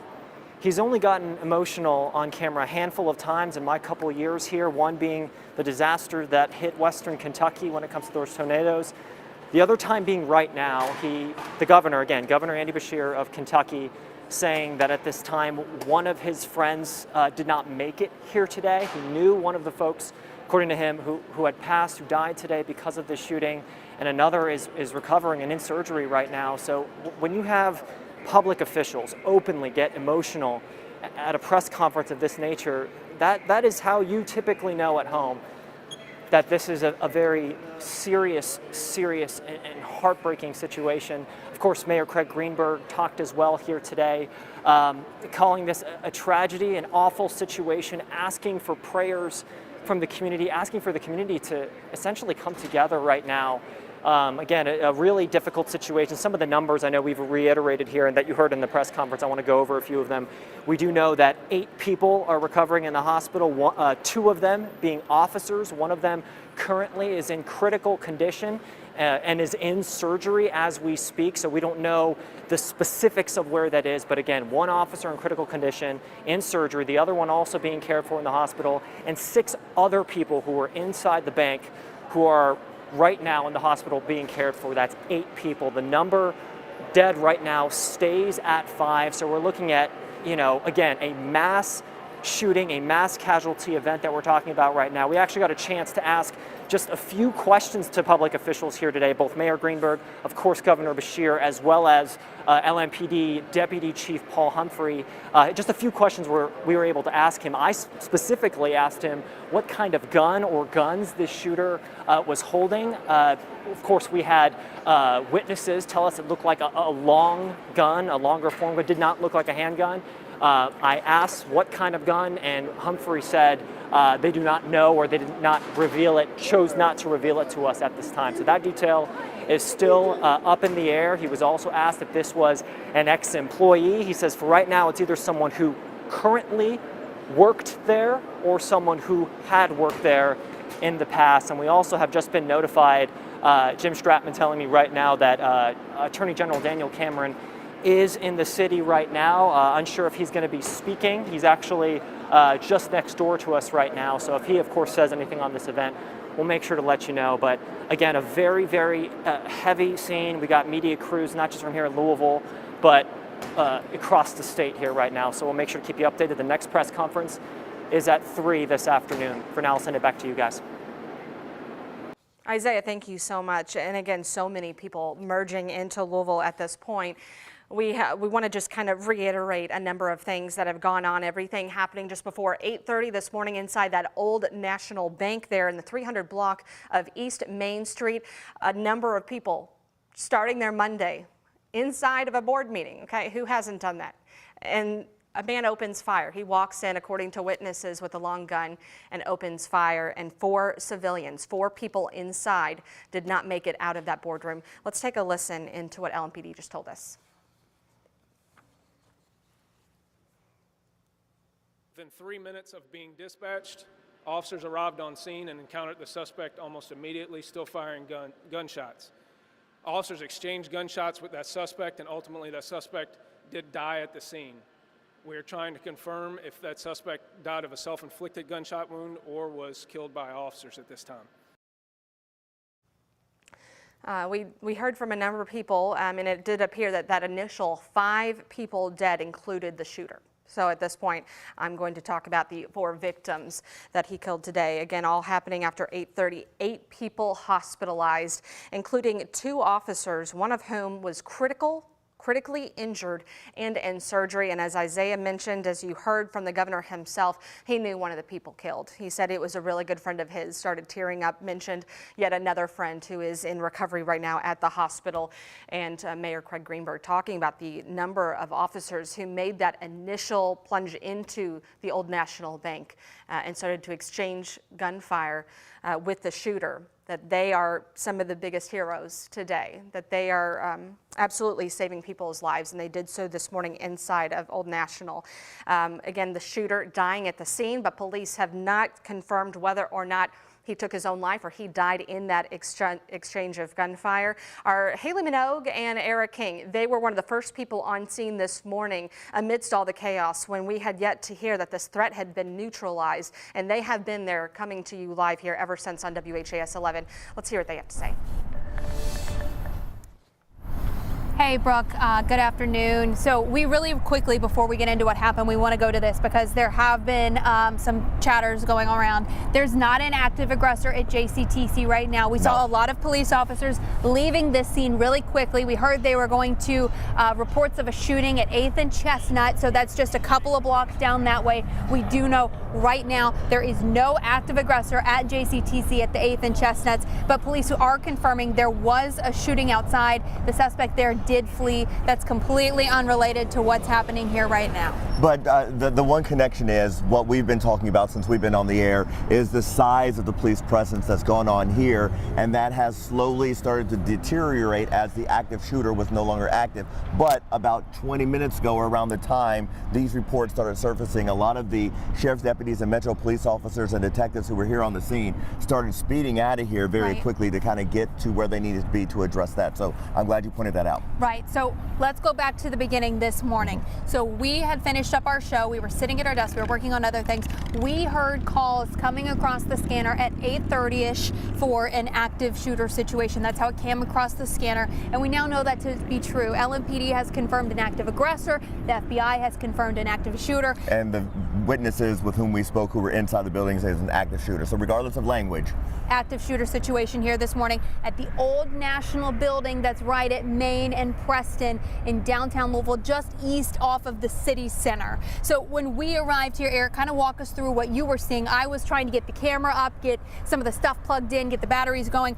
You encountered 3 men. You were able to speak to them. What did they tell you? Well, yeah, the first thing we saw were the long guns. We realized that the active shooter situation was real because we walked up and police were actively trying to get us away and get us to where we need to be and tell us that this is currently active. And so they were making a beeline to the building trying to get to where they needed to be. But you're right, we saw 3 men who were standing outside in the parking lot just right here behind us. Right. And here comes Deputy Mayor David James. I don't know if he'll be able to talk to us, but we're certainly going to try when he walks by.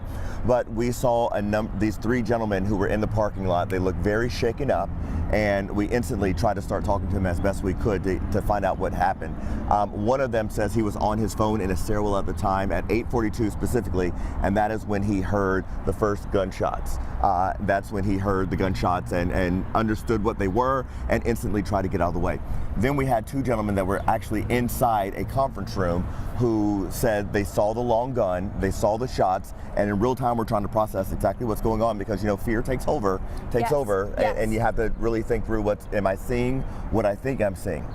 They were able to get out very quickly and safely. One of those gentlemen had blood splatter on his back. It was like, if you turn around, it was about this size, right? Like the size of an oval right on one of his back shoulders. At first, when he showed it to me, I was worried he got grazed. Right. That's what I immediately thought when I saw it because it looked like just a small collection of blood splatter, like a graze wound right there on his shoulder. But then I saw that his shirt wasn't ripped or anything. So that's when I could tell. And what he said was it was someone else's blood. And that he had been very articulate and with it shaken up, obviously, but at the point where he saw that blood splatter and you saw it really process in his head what had happened. Now we want you to hear some of what he had to say, and again we need to stress this gentleman was afraid and had gone through something traumatic but had the presence of mind to talk to us, so keep that in mind as you listen. He had a long assault rifle, and you hear the shots just start firing. What did he look like? I didn't see his face. Were you in a meeting? Yeah, we were in the back conference room. Whoever's next to me got shot and hit bloods on me from it. Yeah, but I was in the elevator. I just walked right past the conference room where everyone was. And then I came down and I had to grab something, and then on my way back up to the elevator, I just hear this loud. I thought there was like something like dropping because they were doing some construction or some renovations in there, and I got up there and the guy was like, "Run! There's a shooter!" And I was like, "Oh." Yeah. What floor was this on? It was on the first floor in the back in the conference room area. Kind of this, you can see there the middle windows right there. So like 3 over in the middle. We're all in there. We're also hearing about people who were inside the bank at the time, hiding in a vault, hiding on different floors. And remember, it's not, as we've learned over the course of the morning, it's not just a bank that's in that building. There's a real estate company, an architecture firm. And when we talk about all that was going on inside the building, one thing that we want to make very clear, because one thing we will always do is respect the merits of good judgment. There's a lot of internet chatter out there naming people who may be involved, people who may be responsible. We're not going down that route. So if you're tweeting us and sending us that kind of information, we are not going to put that out on that kind of information out into the world until we know things are confirmed. Right. But what thing we will point out in that is a fact, is that the first shots, as we understand it, were fired at 8:42 this morning. Right. This bank doesn't open until 9 o'clock. Right. And so that the timing of that offers some information. But again, we point out that that bank's not the only build or the only company in that building. Well, yeah, and then we did hear from officials that did confirm that this person either currently or formerly was an Old National employee. They were in some way affiliated with the bank, so they did confirm that for us. But in hearing that, also what we heard was that this building is where Governor Andy Beshear, the governor of the Commonwealth of Kentucky, ran his ag campaign. He ran his campaign out of this building. He got really emotional when he was discussing the people that died here today. We have that sound queued up for you. We want to go ahead and play it for you so you can hear it in his own words. I want to start by thanking the brave heroes in LMPD and our other responding organizations. LMPD made it to this scene in a matter of minutes after receiving the call, and there is no doubt in my mind that their efforts saved lives and they put their own on the line.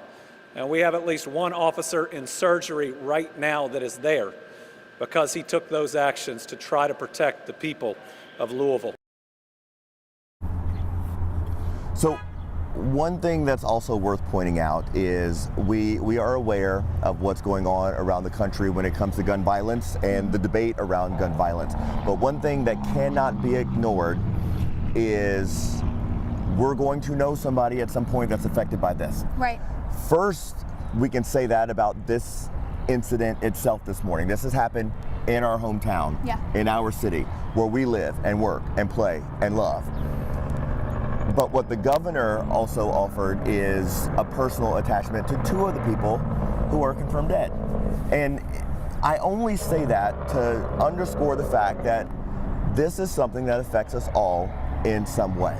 Louisville is a little big town, and we talk about that all the time. That's one of the reasons why it's a where'd you go to high school town, because we are trying to make connections, and there's almost always one. We've talked about this before. Being hometown people, working in your hometown market, eventually something is going to hit close to home.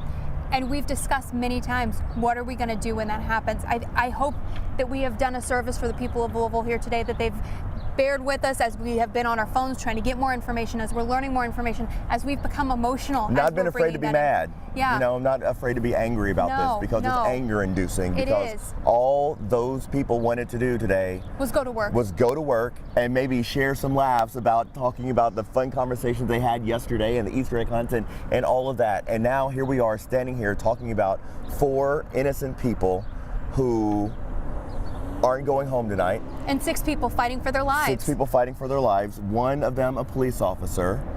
For what? For what? Seriously? Because somebody's mad? I mean, it's very hard to process that, and this is not the part that we like to show you. But today I have no problem with you seeing it because it's just not. It's unnecessary, and it needs to not happen anymore. Right. Let's go back to the top. Let's talk about the things that we do know right now. We know that there was a shooting at the Old National Bank, which is on the first floor of the building. On the first floor of the building. We know there are other businesses that are inside this building. We know that there is real estate inside, that there is an investment organization, an architecture firm, all within this building. It might look recognizable to you. It's silvery. It's almost looks like a mirror when you're driving by in the right light, and it's got that interesting angle up there on the top of it. So that's how most people know the building. We know that there was a shooting there this morning. Those calls for service came into. Police said just after 8:30 they got those first calls. We know that the shooter is either a current or former employee. That's what police confirmed to us. They also confirmed that the shooter is dead. They weren't able to tell us if the shooter died by their own gunfire or if a police officer shot and killed them. That's probably information we'll learn later today, if not later in the week, as the investigation continues to unfold. 3 o'clock is the next media availability that they plan to answer some more questions. But the one thing that we've heard from several witnesses now is as soon as the first officers arrived, there was no hesitation, there was no waiting for this or waiting for that. Instant moving into the building or into position to neutralize that shooter, which they did in rapid fashion. But then we're hearing about the stories of people trying to get out, and we're left to wonder more about the people who never had the chance. Right. Now, we know from talking to some of those people, there was some sort of conference that was going on this morning in one of the boardrooms on the first floor right there. Someone that we spoke to said that they've seen the room before. They said it's not a huge room, maybe a dozen or so people would fit inside of that room. And they said that when that press conference was going on, or excuse me, when that work conference was going on this morning, that people were just in there, they were talking, and then all of a sudden someone started shooting out of nowhere. Now, we've listened to Mayor Craig Greenberg talk about this here today. He's offered a lot of sentiments in a press conference earlier this afternoon. We want to go ahead and play that for you now so you can hear what he said about the shooting that happened here today. First, I ask that everyone around our city, around the country, around the world, pray with us for those who are currently at U of L Hospital, injured, fighting for their lives as a result of another act of gun violence. And I want to thank all of the first responders, the brave and heroic men and women of LMPD who, thanks to their efforts, quickly responded to the emergency call. And as you just heard from Deputy Chief Humphrey, without a doubt, their actions saved lives. There will be a lot more information we are able to provide as the day goes on. But I want everyone in this city to know that notwithstanding tragedies like today, when multiple people are killed by gun violence, notwithstanding tragedies when individuals are killed by gun violence, our community will continue to come together. We will find ways to love and support one another and the families and friends who have been directly impacted by these acts of gun violence, and we will come together as a community to work to prevent these horrific acts of gun violence from continuing here and around the state. I want to thank again everyone at LMPD, from the Louisville Fire Department, from EMS, from the state agencies and now federal agencies that are also involved. We are a safer community, we are a stronger community, thanks to the work of our law enforcement. And again, my prayers go out to the families who have lost loved ones today. My prayers go out to the officers who are at the hospital right now, and my thanks for all of them. Together, we will get through this together. Finally, I want to introduce Governor Beshear, who has joined us and who is assisting with the efforts.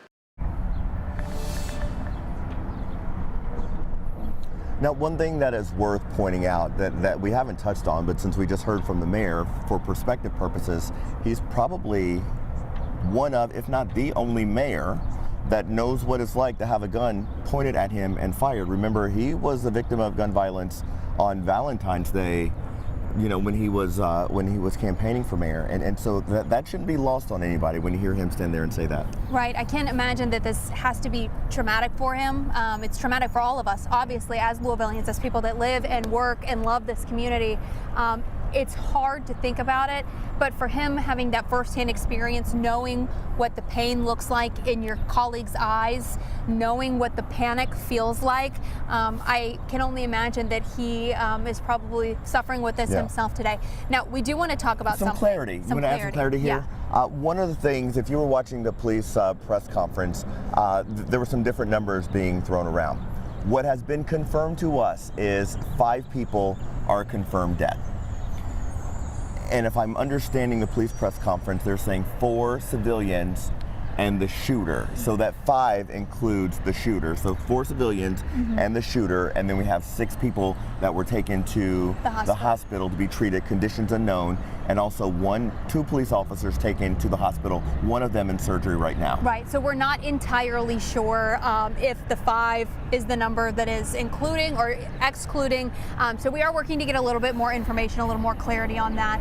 It's a very fluid situation. We've talked about it multiple times. There's been things that we've learned just since we've been standing here, just by being on our phones. That's why you may have noticed us being on our phones, looking at our Apple Watches, trying to get more information as we're standing out here today, because that's how these situations work. And to give credit where credit is due, and we've worked in television long enough. I've worked all over the country, and in situations like this, what has been difficult in the past in different parts of the country is we would stand here all day long and wait for information, and not just passively wait, actively calling, actively knocking on doors, actively showing up at police headquarters, and not getting any kind of information. Right. To the credit of this police department and this administration, we are going on our 3rd press conference of the day, you know, in a couple of hours. So they have made the effort to communicate and to be as transparent as possible in this scenario. So that's something that should not be lost. 100%, and it's not just with us as media representatives. They've been very transparent on all their social media platforms as well. This information is out there. Obviously, we are happy to bring it to you. We're happy that you are trusting us to bring it to you, but this is information that you can find for yourself as well on LMPD's Twitter. FBI has tweeted about this. You can find it on their Facebook pages. The information is out there. So if you're looking for where we're getting our information, it's through those channels as well. And there's been a few things that we, of course, have been able to confirm ourselves through other sources and through independent sources. But the bulk of the information this morning on the scene behind us is coming from those official social media platforms and from the press conferences that we're joining in on. And at the very least, what we know to be true at this point is the threat to public safety does not exist anymore. And that is at least some level of peace that people can have. I haven't heard any more about any lockdowns. I know U of L Health was locked down, and I would imagine some of the other businesses and residences around here were told to do the same. There was that emergency alert that went out to those of you who are subscribed to Lens Alerts, telling people to avoid this area. That looks like it has subsided a little bit. Still not easy to get around down here. I mean, all of these streets are still blocked off, and they likely will be for quite some time. Right, there's still plenty of police tape, plenty of police cars lined up down the streets. And the crime scene is still this, or the size of this is still the same size as it always was. And I expect it to be for a long time. This is not something that's going to clear up even by your commute home tonight. So you're definitely going to want to avoid this area. And again, for all intents and purposes, for all leadership, we're being told to stay clear of the area. Now, we made it down here really quickly, but even in the time that we made it down here, a lot had already unfolded. So it was really crucial that witnesses share what they experienced with us. We have some of that interview right now. We want to go ahead and bring it to you. I was coming into work, getting on the elevator. I hear what I thought was gunfire. I was on the phone. I just walked out of the elevator and into the garage, and then I heard multiple shots again, and I just ran outside, and then there were 2 police officers here on Preston. They said, run for cover, so I just ran here in the which building were you in? The Preston Point building right here. So it was on the 1st floor, it sounded like. What time was this? 8:42. Very precise. Yeah, I was on the phone so I could see the clock. Got you.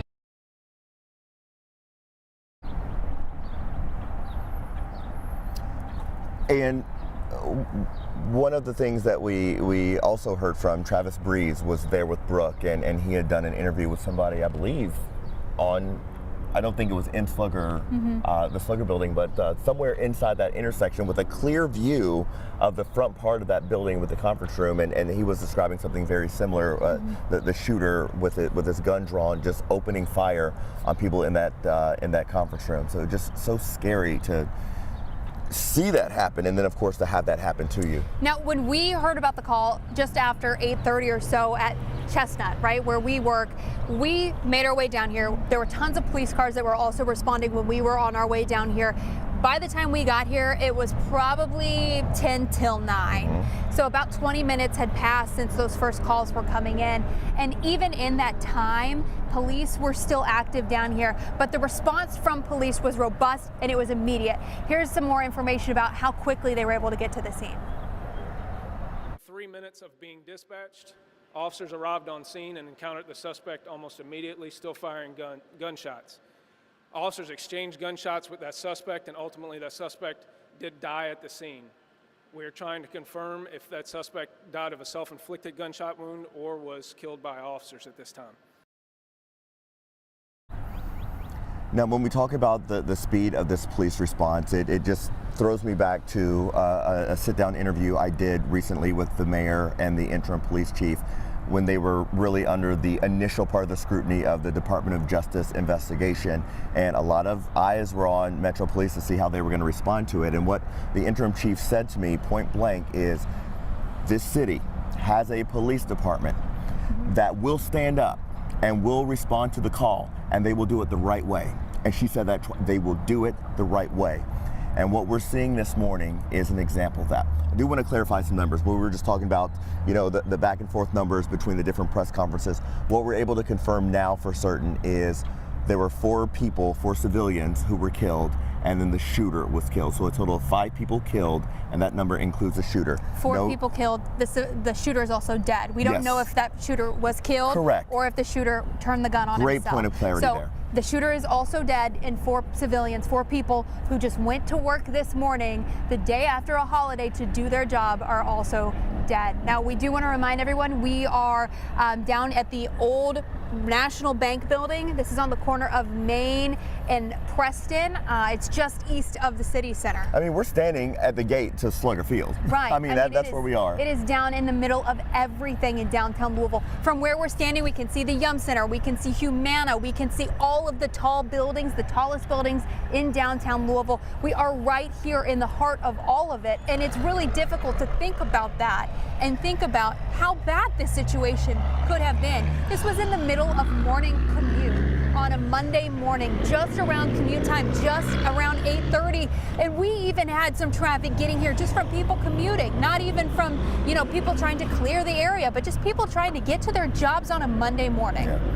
People have been walking by, they've been frustrated, they've been afraid, they've been offering comments, and we won't go down the rabbit hole of what those comments are. You can probably imagine what they are, but we'll point out that, you know, the response here was timely.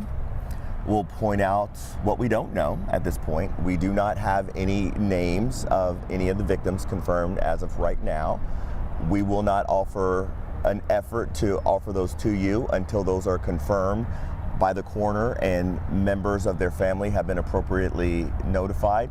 That's not our responsibility to do. We would never step in front of that. We don't want someone to learn of a death in their family on the news for the first time. That's just would be I wouldn't want that for my family, and neither would you.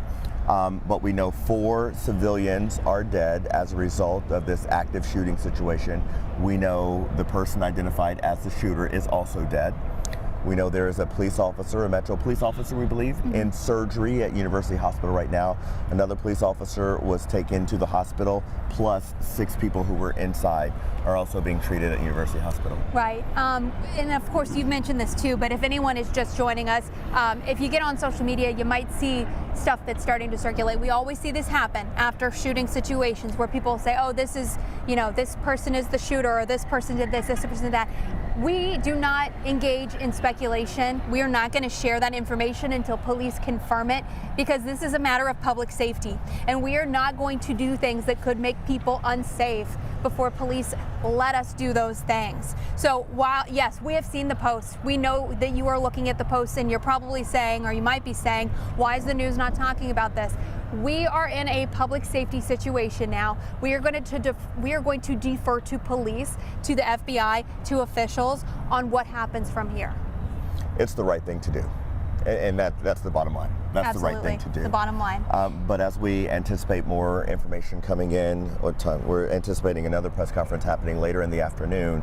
But just resetting all of this, the amount of fear and frustration and sadness that all existed at the same time in downtown Louisville. This is an area that is gearing up.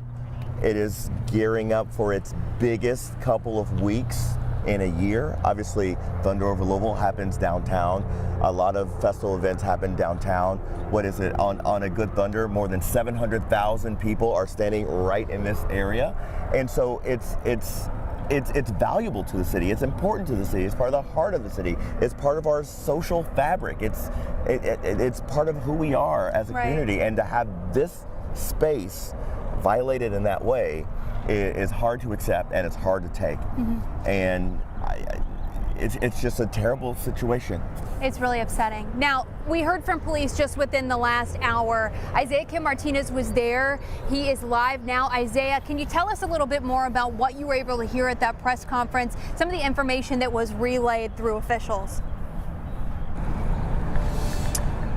Well, yeah, guys, I mean, like I had said in our hit here just in the last 30 minutes or so is just, first of all, how emotional it was inside that building right next to Against the Grain. The governor, obviously Governor Andy Beshear there, Mayor Craig Greenberg, of course, the deputy chief of LMPD, Paul Humphrey. The biggest pieces of information we got, first of all, when it comes to those totals we've been given out, I want to make it very clear to those watching right now, in this case, we are talking about 5 people total dead at this time with regards to this incident. According to police, 4 are civilians, which I confirmed with the city just a few minutes ago. That means the other one we're talking about in this situation is the shooter. So 4 civilians, 1 being the shooter in this case, a total of 5 people dead with regard to this incident, and 8 people in the hospital currently being cared for. 2 of those 8 people are officers, 1 of whom is in critical condition and is in surgery right now. So again, just wanted to reiterate those totals. When it comes to the details of this incident, some of the biggest questions: how did the shooter in this case get inside the building, given the fact that Eric had mentioned repeatedly the fact that the bank was closed, was not open until 9 o'clock. This, of course, we got note of this at 8:40.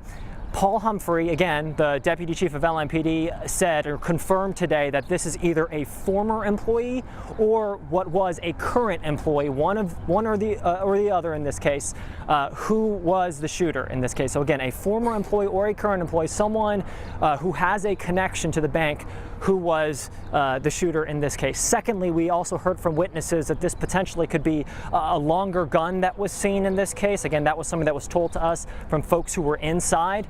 We asked if this was an assault rifle. We asked what kind of gun this was. They would not confirm that at this time. So those are the 2 big questions we're trying to get answered here, one of which we got somewhat of an answer. The other one was still waiting to be seen here. So we're going to go ahead and hear from Governor Beshear, who again was very emotional at this press conference.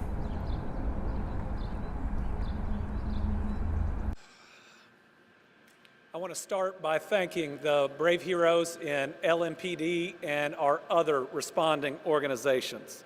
LMPD made it to this scene in a matter of minutes after receiving the call, and there is no doubt in my mind that their efforts saved lives and they put their own on the line. And we have at least 1 officer in surgery right now that is there because he took those actions to try to protect the people of Louisville.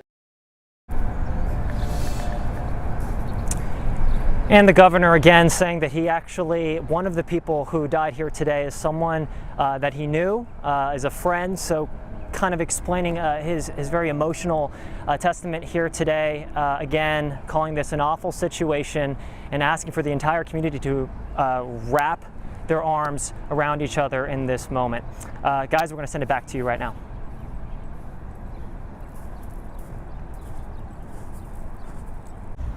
situation Yes, here? I'm here at Louisville Hospital where we've been for the last hour or so. We saw a lot of law enforcement out here, including the bomb squad. We saw a helicopter land about an hour ago. We've seen Deputy Mayor David James also make an appearance, seemingly going to the emergency room to check up on what we know are 8 people who are here injured, including 2 officers, one of which is in critical condition and is in surgery right now. And we've said it again and again, there are 5 people confirmed dead, 1 being the shooter himself, 4 being civilians inside of that bank. We're still waiting for an update with Louisville Hospital. They said that will happen. We don't have a timeline yet, but we will be sure to update you. For now, I'm live at Louisville Hospital. Bobby McSwine, WHAS 11, on your side. Bobby, thank you for that, and we are going to stay in very close contact with Bobby and University Hospital because we are going to focus a lot of attention on the officer that we know has been in surgery there, and we're going to get you an update when we can. That's a very important part of all that's going on here. That's a lot to take also. One of the things that we can also talk about is again, clarity on the numbers here. We know 5 people are dead, 4 are civilians, 1 is the shooter. Right, 4 people that just showed up here this morning to go to work, and then 1 person, the shooter, who we know was either a current or former employee who was at Old National. That person is also dead. It's not clear right now if that person was killed by police or if that person might have turned the gun on themselves there. Now, we do want to talk a little bit about the situation down here when we arrived. Right. So we heard calls coming in over the scanner. We knew that something big was going on. A lot of people in the newsroom all at once. We kind of have a plan in place, so we just went into our plan. We got down here maybe at about 8:50. Now, when we got down here, I went to the back of the car, was trying to get stuff out of the trunk, and as we were making our way from where we were parked kind of in the middle part of the building, closer to this side, closer to Preston, we saw an LMPD officer with a long gun drawn. I think that's when we realized that, this was an active scene still. Right. And so instantly we go in the mode of, are we trying to get information at this point, or are we trying to get to safety at this point? So we took a step back and kind of processed what was going on, and that's when we met 3 gentlemen who were inside at the time and were able to describe to us what was going on. They really were the ones who were able to confirm to us that there was in fact an active shooter inside. And that's when we start to learn all the information that we've been talking about for the last however long. One of the things we'd like to do is, Brooke, I know you're in the studio and you're doing the same thing we're doing. We're on our phones as much as we can, trying to pull in as much information from as many places as possible. You have some reaction now from Congressman Morgan McGarvey. Yeah, and he was just, again, coming in as far as those announcements. So many of you on social media looking from LMPD to FBI Louisville, ATF, and then, of course, you saw Governor Andy Beshear and our mayor, but Morgan McGarvey, our congressman, had put out a statement earlier on just a few moments ago. If we have that on our screen, we can go ahead and put that up for you. He said, "Today is a dark day for our community. Just 1 week after a heartbreaking mass shooting at a school in Nashville, we mourn the loss of at least 4 more people in Louisville. These innocent lives were taken by another senseless act of gun violence, this time in downtown Louisville." Again, that's from Representative Morgan McGarvey here, who represents us all in Kentucky. You know, it doesn't have to be a classroom. It doesn't have to be any type of special event. It was a board meeting this morning here just after 8:30 for a number of people at Old National Bank. And, you know, to go on, McGarvey said, "I'm grateful to those brave officers at LMPD who quickly responded to the scene and no doubt saved lives. My thoughts are with those officers who were shot at the scene. Thank you to every first responder, from the fire department to EMS, everyone in between who responded and helped our community when we needed it most." He said, "Our community is one of far too many impacted by gun violence. Thoughts and prayers for those we lost, those who were injured, and their loved ones and families are appreciated. But today serves as a stark reminder that we need to address gun violence at the national level so no other family loses a son, a daughter, and a loved one." He goes on to say, "Louisville is a big, small town where everybody knows everybody, and in the coming days, we will lend support to our neighbors and loved ones, the families of those we've lost, and our first responders. We will get through this tragedy as a community.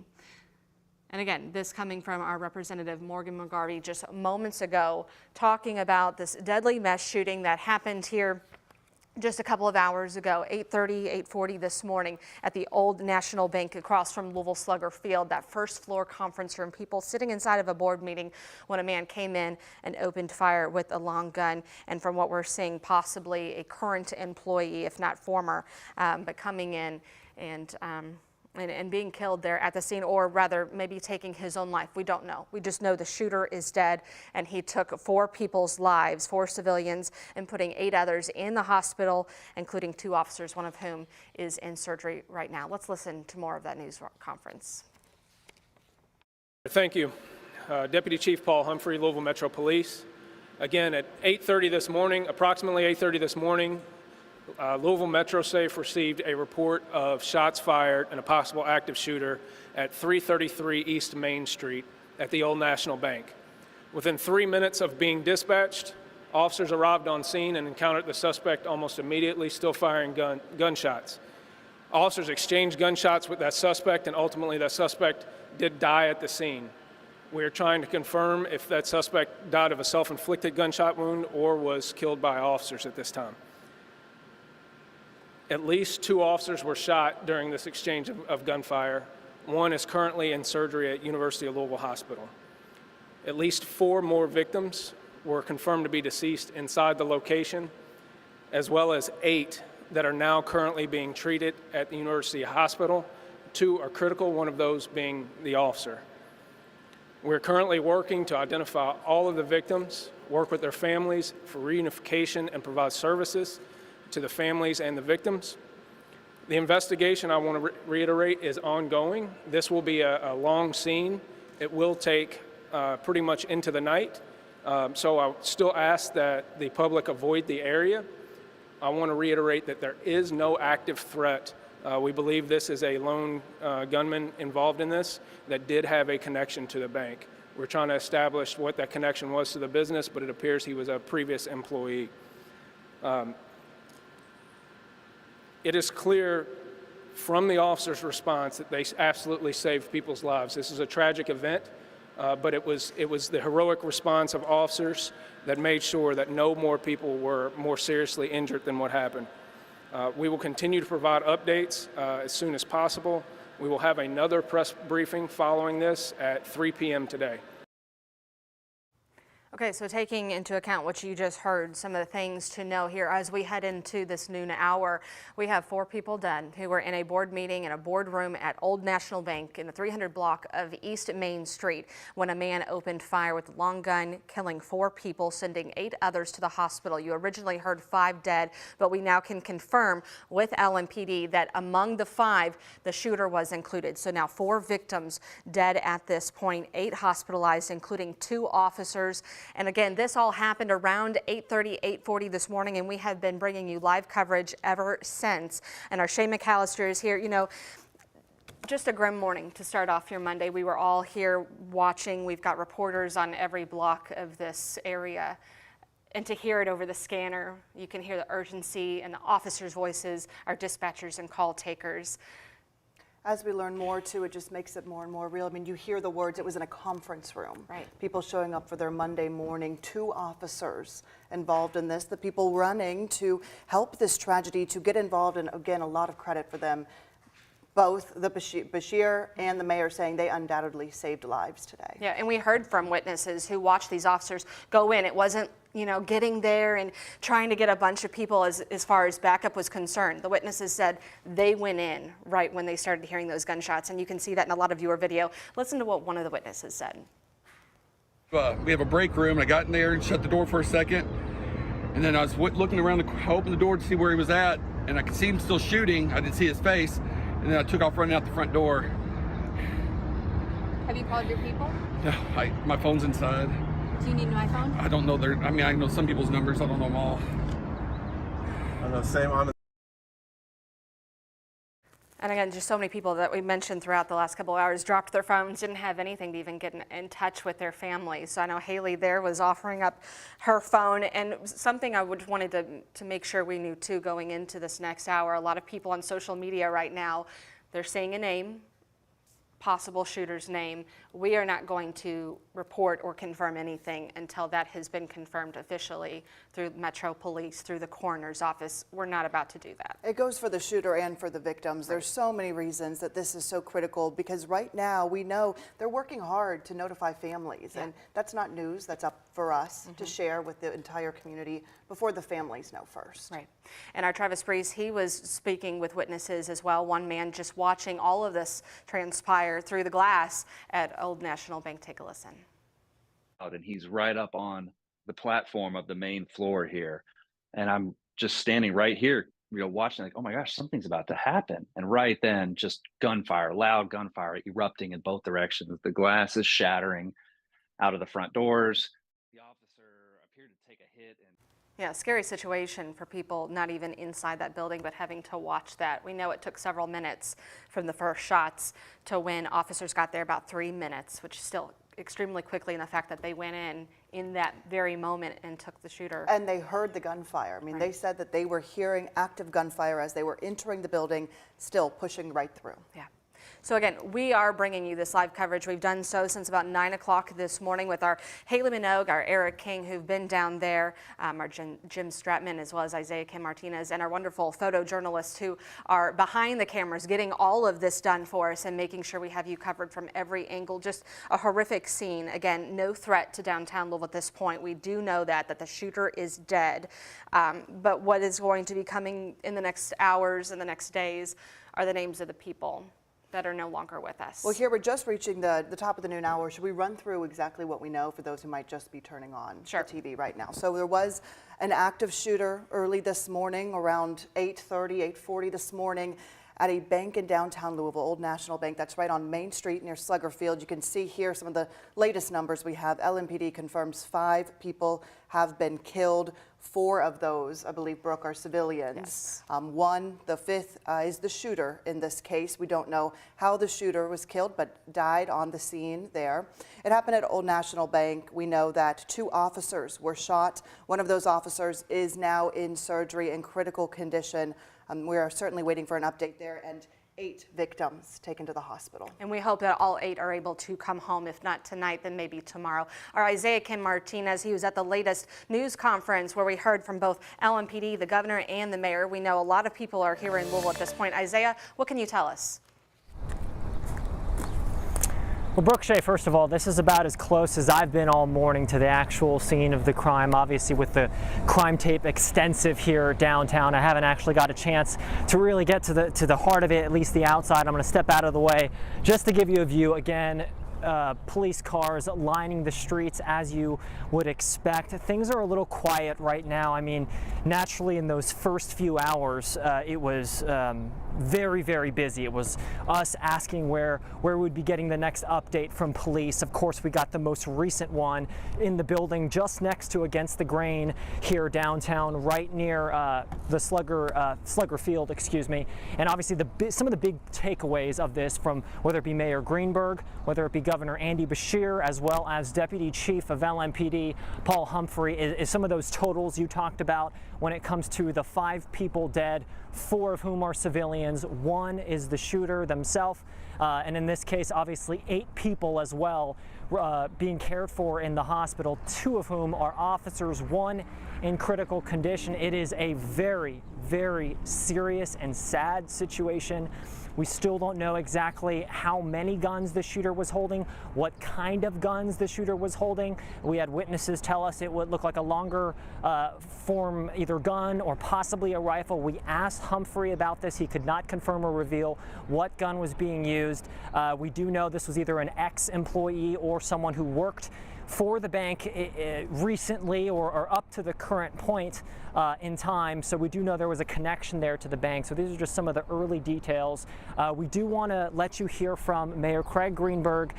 Violence has been on the forefront of his focus as mayor in just a few early months, and this obviously being the most serious situation he's seen to this point. First, I ask that everyone around our city, around the country, around the world, pray with us for those who are currently at U of L Hospital, injured, fighting for their lives as a result of another act of gun violence.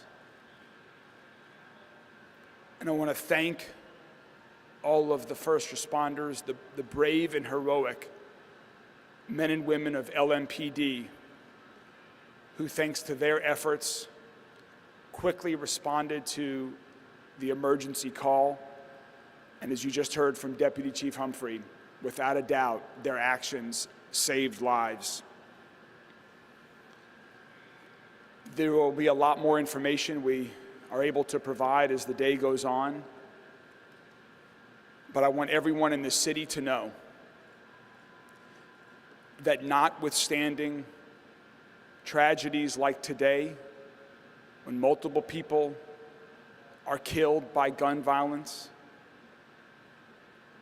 notwithstanding tragedies when individuals are killed by gun violence, our community will continue to come together. We will find ways to love and support one another and the families and friends who have been directly impacted by these acts of gun violence, and we will come together as a community to work to prevent these horrific acts of gun violence from continuing here and around the state. I want to thank again everyone at LMPD, from the Louisville Fire Department, from EMS, from the state agencies and now federal agencies that are also involved. We are a safer community, we are a stronger community, thanks to the work of our law enforcement. And again, my prayers go out to the families who have lost loved ones today. My prayers go out to the officers who are at the hospital right now, and my thanks for all of them. Together, we will get through this together. Finally, I want to introduce Governor Beshear, who has joined us and who is assisting with the efforts.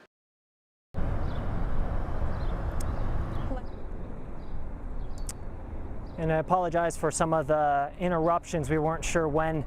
We wanted to show you everything that the mayor had to say. I've been covering him for several months since he came into office, and I've never heard him talk quite that slow. With that somber nature to his voice, the governor obviously getting very emotional today as well, saying that he knows a friend was one of the people who lost their lives here today. When you see public officials get that emotional like this, they're used to seeing tragedy. They're used to seeing difficult news. But when they get emotional, that's when you know it's hit a community really, really hard here today. Of course, there's a press conference at 3 o'clock. That's within the next 3 hours or so. We'll try to get you information as quickly as we can from right here in downtown. I'm live here in downtown Louisville. We'll send it back to the studio. Isaiah, thank you so much. And I do want to give you this statement that was just released within the last hour from Old National Bank. Of course, this is where this scene happened today. In response to the tragic shooting this morning at our Preston Point location in downtown Louisville, members of the Old National Bank executive team, including CEO Jim Ryan, are en route to Louisville. While there have been reports of multiple casualties by Louisville Metro Police, we've been assured that the situation is no longer active and law enforcement authorities continue to assess the scene. The safety of the Old National Bank employees and everyone we serve in our banking center locations is paramount. That's coming from Old National CEO Jim Ryan. He said, as we wait for more details, we are deploying employee assistance support and keeping everyone affected by this tragedy in our thoughts and prayers. We do know, again, 8 people taken to the hospital, including an officer. That hospital is U of L Hospital right here in downtown Louisville. Bobby McSwine has been there for several hours now. Bobby, what are you seeing at the scene out there? Well, Shay, right now it's a lot quieter compared to just a few hours ago. Law enforcement all around the building, helicopters coming in as well. Right now it is clear at this moment, but we do know that 8 people are here, including 2 officers, 1 in critical condition in surgery. We know 5 people have died, including the shooter. We're still waiting on that update from Louisville Hospital. I'm sure right now they're gathering critical information so they can give us the most accurate, up-to-date information so that we can share that with you all. But for now, I'm in Louisville Hospital. Bobby McSwine, WHAS 11, on your side. Thank you very much for that update there. This has been an emotional morning for everyone, including the city and state leaders who are now in Louisville working through this tragedy, trying to hear that, and we've heard that emotion in their voice. From Governor Andy Beshear is one, and we've talked about this in his time as governor. He doesn't get emotional very often, but he did today. Listen and hear what he had to say.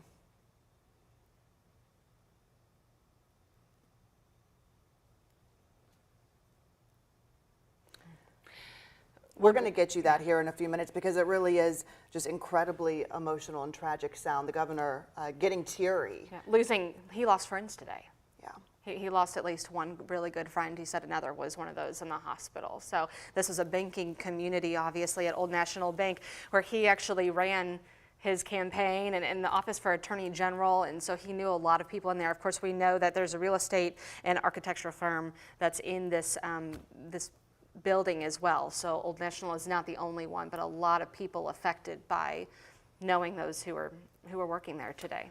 So good morning, Kentuckianas. Eric King, Haley Minogue have been on the scene all morning. They were talking to witnesses as they were running from the building. Let's check in with them now. Shay and Brooke, yeah, like you said, we're here on the scene. You mentioned that there's a couple of different businesses inside the Old National Bank building, but this is also an incredibly busy city center, especially around 8:30 in the morning when this started. It was right in the middle of morning commute. There were tons of people that were around the area, some of which may not have even known what was happening, the horrific incident that was happening inside this building behind us. Yeah, we talk about working 9 to 5, right? 9 o'clock is when most people are expected to be in the office, and so at that point in the morning is max capacity down here. Now, remember too, we're just coming off of a holiday weekend, so at that point in the morning, as we understand it, so many people were just in that boardroom inside the Old National Bank, catching up, having a meeting, and there's all these conversations that go on about how's your weekend, and it was that start to the week, seeing everybody for the first time in a couple of days, and then this happened. We want to set this scene for you a little bit because we've been describing this as, and Brooke, I heard you say it too, and I agree with you fully, this is the largest crime scene I have seen ever. And it's right here. And I've worked for 20 years in broadcasting. But what has happened now is while the police presence is not the size that it was, the size of the actual area that's blocked off has not changed. Right, as we've seen those marked vehicles, those day-to-day patrol officers leave, we've seen more and more unmarked vehicles show up, and those are the people that are now going to process this crime scene. We know, like you all have mentioned, 4 people dead. The shooter is also dead. We have multiple injuries. We have 2 officers injured, 1 in critical in surgery right now that we're keeping a really close eye on. So as all of those things are unfolding, this scene is going to take hours, days, if not weeks to fully process here. Now we know this happened on the first floor of the building, that it was, like you said, during a board meeting. We spoke to a few people that were just making their way into the office. One person who was even in that conference room. He describes a scene out of really a movie, a horror movie, to be honest. He talks about being in there and then just seeing the long gun and seeing the gunshots and having that moment where you have to process what's going on and what do I do in this moment. So he talks about the effort to get out of that building. But once he got out, he talks about, and we saw this, and if you've been with us for a good part of the morning, you've seen it now too. He talks about noticing blood splatter on his back, right shoulder blade. Just right there on the back of his shoulder blade. And at the point when he was recounting that to us, and mind you, this was within 10 minutes of that happening, he was very much shaken up. But at the point when he started to realize that he had somebody's blood on his back is when things change for him. Because the reality is, if you and I are in a situation trying to get out and you go out the door and you turn around and you no longer see me behind you, you know something's wrong. And that was the impact that we felt from that gentleman. So I say that just to point out the fear and the sadness that existed in real time and still exists right now. Right. I think in the coming weeks, if not in the coming days, hours, we know that we're going to hear a lot of stories about what happened in here today. But we do know that people were describing hiding in vaults. They were describing jumping out of windows, hiding in stairwells. We know that there were other people who were going to their offices in downtown Louisville who had to duck and take cover that were in this area. So really just a lot of trauma for a lot of people here this morning. And the investigation, like we said, is going to take a really long time. And it's not the only investigation of the day. I mean, what was it, about an hour ago, we got reports of a shooting at, was it 8th and Chestnut? JCTC at 8th and Chestnut. And so we've got the police helicopter. Well, no, I don't think that's a police helicopter. We've had the police helicopter in the air for most of the morning, but we've seen police officers and detectives speed out of this shooting scene to go to another in this city within an hour of each other. Someone at that scene was confirmed dead, and another person confirmed injured. So the violence, the gun violence here today is all through the city. It's really difficult when you look at this scene. Like we said, you can see there's one of the vehicles up there that processes the crime scenes. We've seen police in and out. We've seen ambulances leave this scene here. Like we've talked about, Bobby is at the hospital. She's closely monitoring the conditions of the injured people that are there at the hospital. Now, we are not releasing any names. I think that's important to talk about right now. It's something that we've mentioned a couple of times here this morning. We are not going to release any victim names until the police tell us who those people are. We're not talking. And we know the families have been. And we know the families have been notified, and we take those proper steps. And the same goes for the person that's accused of the shooting. We are waiting for police to give us that information, for officials, whether it be police or FBI, whoever it may be. When we have that information from them, then we will relay it to you. We have seen the posts on social media. We've seen those things. We are asking questions. We want you to know we're asking questions, but we're not going to speculate. This is public safety. We will not speculate. We're not going to share your irresponsibility. For those people who are putting those names out there like that, it's irresponsible and it's cruel. And we're not going to do that. We're going to respect the merits of good judgment because it's the right thing to do. And so as we come back to you guys at the desk, you know, you mentioned it a second ago, Bobby's over the hospital monitoring the conditions. That's really where our focus is going to be for the rest of the day, learning more about the victims, the ones that survived and the ones that did not, and of course that police officer who has been in surgery now for a big part of this morning. So Brooke, Shay, we'll come back to you with that, but again, our attention here is on processing the scene, seeing what we can learn out here, but being mindful of the people who are victims. All right, Haley, Eric, thank you so much for that update there. You can see that scene still active as an investigation, not an active threat, but they said it will be an active investigation well into tonight, still asking the public to stay away. But Brooke, we're just getting this new information. If you have a family member involved in anything that happened at the bank, or you're just worried about someone, there's some place for you to go now. Mayor Craig Greenberg just tweeting out that they have set up a family assistance center for anyone involved in today's shooting. That is located, you can see his tweet here, at the Kentucky International Convention Center. That is at 3rd and Market. That's the entrance you should go in. Again, victims and family members go to this location for updates. Very common in a situation like this, Brooke, where there are so many questions and it can be really difficult to get that information out and go and find people. Right. And we've seen some of those reunions taking place this morning as people were coming out and getting a hold of their families and their spouses, and the hugs and the kisses that we saw just kind of just gripped you when you realize how fortunate they were to be able to get out. We heard from people who were simply just getting in the elevator, heard the gunshots, ran back outside, people with blood on their clothes who really still at this point don't know if the person behind them made it out alive, if they're in the hospital or not. And we did want to get back to that sound with Governor Andy Beshear, who made his way down here to Louisville and just about 2 hours ago spoke to the public, and on a personal level, because he spoke about the people in that board meeting that died. He knew them. Take a listen. Yes, I know that there are steps that the police department is taking to do things better after a recent report, but we certainly saw, I think, the very best from them today, and I want to thank them and all our other law enforcement officers for responding and doing their best to try to save some of my friends and many others. Thank you all. Just hear his voice there breaking at the end, because we believe that the governor knows at least one of these victims personally. Right. He said one of them did die. The other was in the hospital, and we hope that all 8 of them, including those officers who shot 2 officers, all make it out with the best recovery possible. Yeah, that's the next step here. It's notifying the families, it's finding out, making sure everyone has the information they need, and most importantly, treating the people. 8 victims in the hospital right now. 4 people did die at that bank today. 2 officers injured, one of them seriously. And of the people that were in that boardroom, we did talk to at least one who made it out. He was the one with the blood on his clothes, another who was just running out of the building with him. Let's take a listen. He had a long assault rifle, and you hear the shots just start firing. What did he look like? I didn't see his face. Were you in a meeting? Yeah, we were in the back conference room. Whoever's next to me got shot and hit bloods on me from it.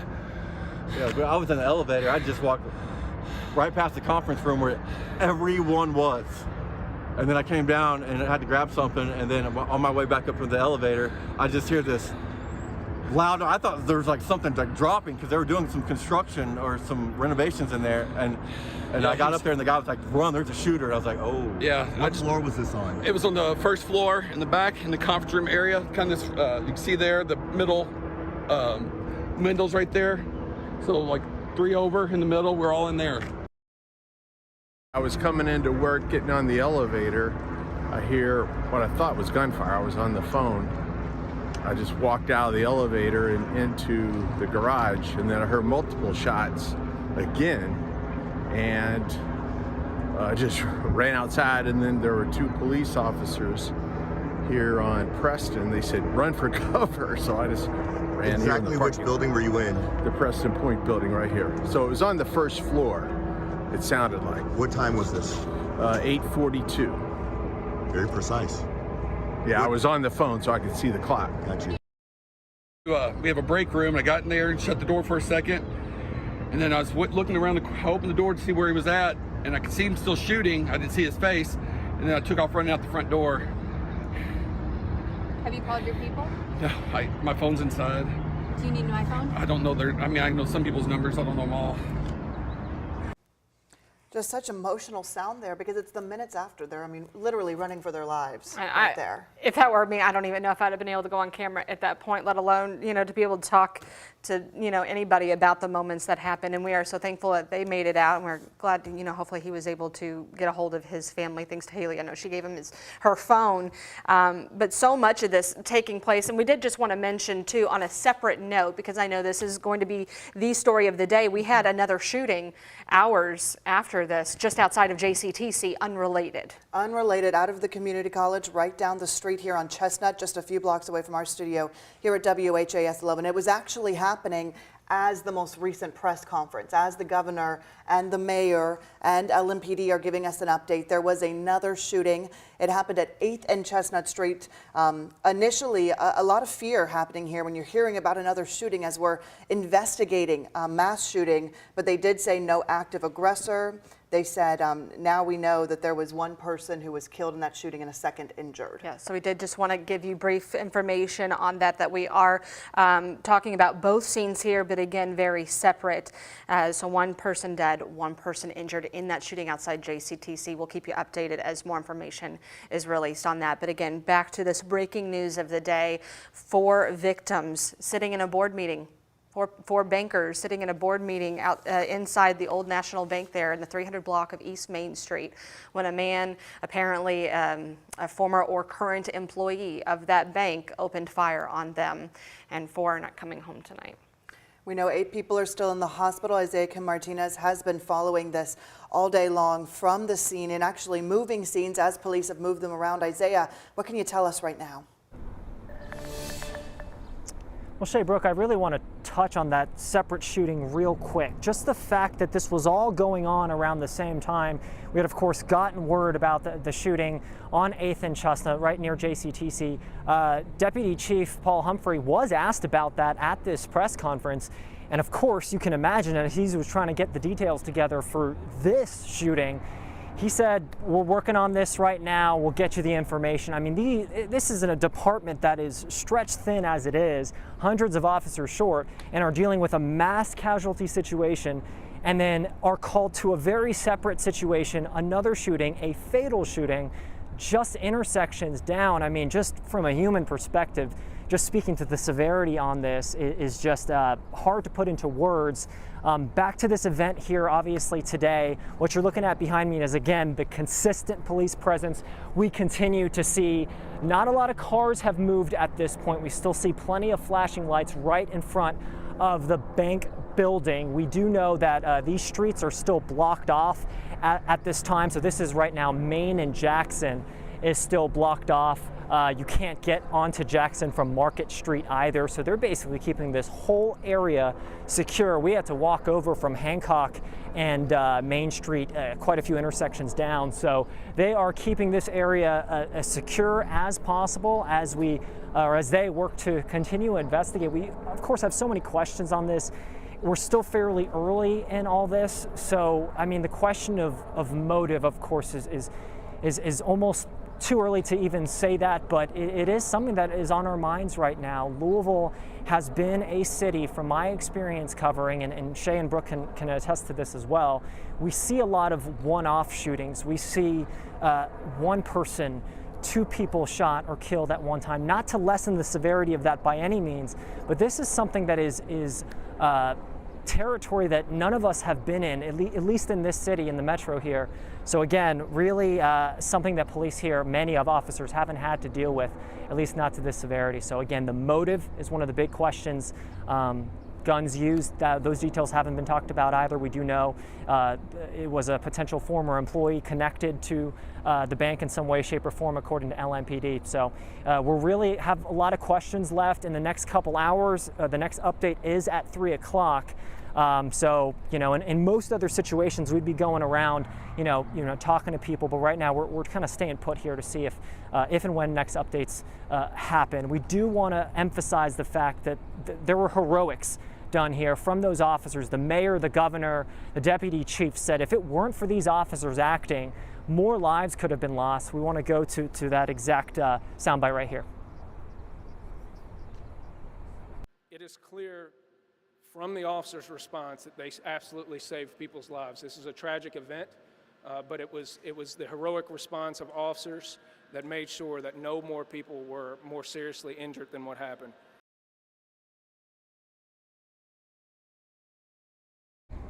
We're in a situation right now where 2 officers, at least 2 from our understanding, the total is 2 officers who were injured in this incident, one who is in critical condition, the other also in the hospital. So for everyone out there who has law enforcement, family, friends, the community is being asked to come together right now to show support for anyone and everyone affected in this city with regards to this tragedy that we're seeing right now. We're going to go ahead and toss it back to studio. Okay, Isaiah, thank you for that update. Like Isaiah said, so many questions we just don't have answers to right now. This investigation in the very preliminary stages. It will last well into tonight and even in the days to come. There's a lot of information still to learn. We want to tell you what we do know because we have information about exactly what happened when in those very first moments. LMPD told us how quickly they respond, what happened when officers got there. Let's listen to that.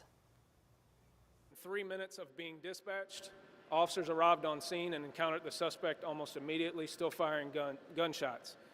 Officers exchanged gunshots with that suspect, and ultimately that suspect did die at the scene. We are trying to confirm if that suspect died of a self-inflicted gunshot wound or was killed by officers at this time. The suspect acted alone, a lone shooter here, a lone gunman, meaning there is no more active threat in downtown Louisville. That is the news that we've heard for the last couple of hours now. So we've had a lot of people bringing in their responses, just talking about what a heavy moment this was for the Louisville community this morning. The Archbishop of Louisville also giving a statement moments ago saying, "My heart is heavy as we learn about another mass shooting now in our own community. Even with our Easter hopes so recently renewed, we have been quickly reminded that we still live in the shadow of the cross of senseless violence." Well, for now, please join with me in praying for those who've died and for those who have been injured and for their families. Let us also pray for all in our community as we deal with this tragedy. It is just so interesting to even bring up Easter. If you are a believer, if you've been to church, they talk about, a lot of people are living through that Friday and the Saturday in the darkness, but to know that there is a Sunday, and hopefully there is light at the end of the tunnel when you see something like this happen. Certainly so a close to home. really, really hard day for Louisville, something that's been happening all over the country. We just recently were reporting on Nashville, a school shooting in Nashville. Right. Now a bank shooting has happened in our own city. So difficult for us, for the people who are working in downtown Louisville, for all of the emergency responders who Right. had to run to that scene. And it's hard because you know, especially in our business and those of you watching on television, I don't know if desensitized is the word because it's happening just so frequently.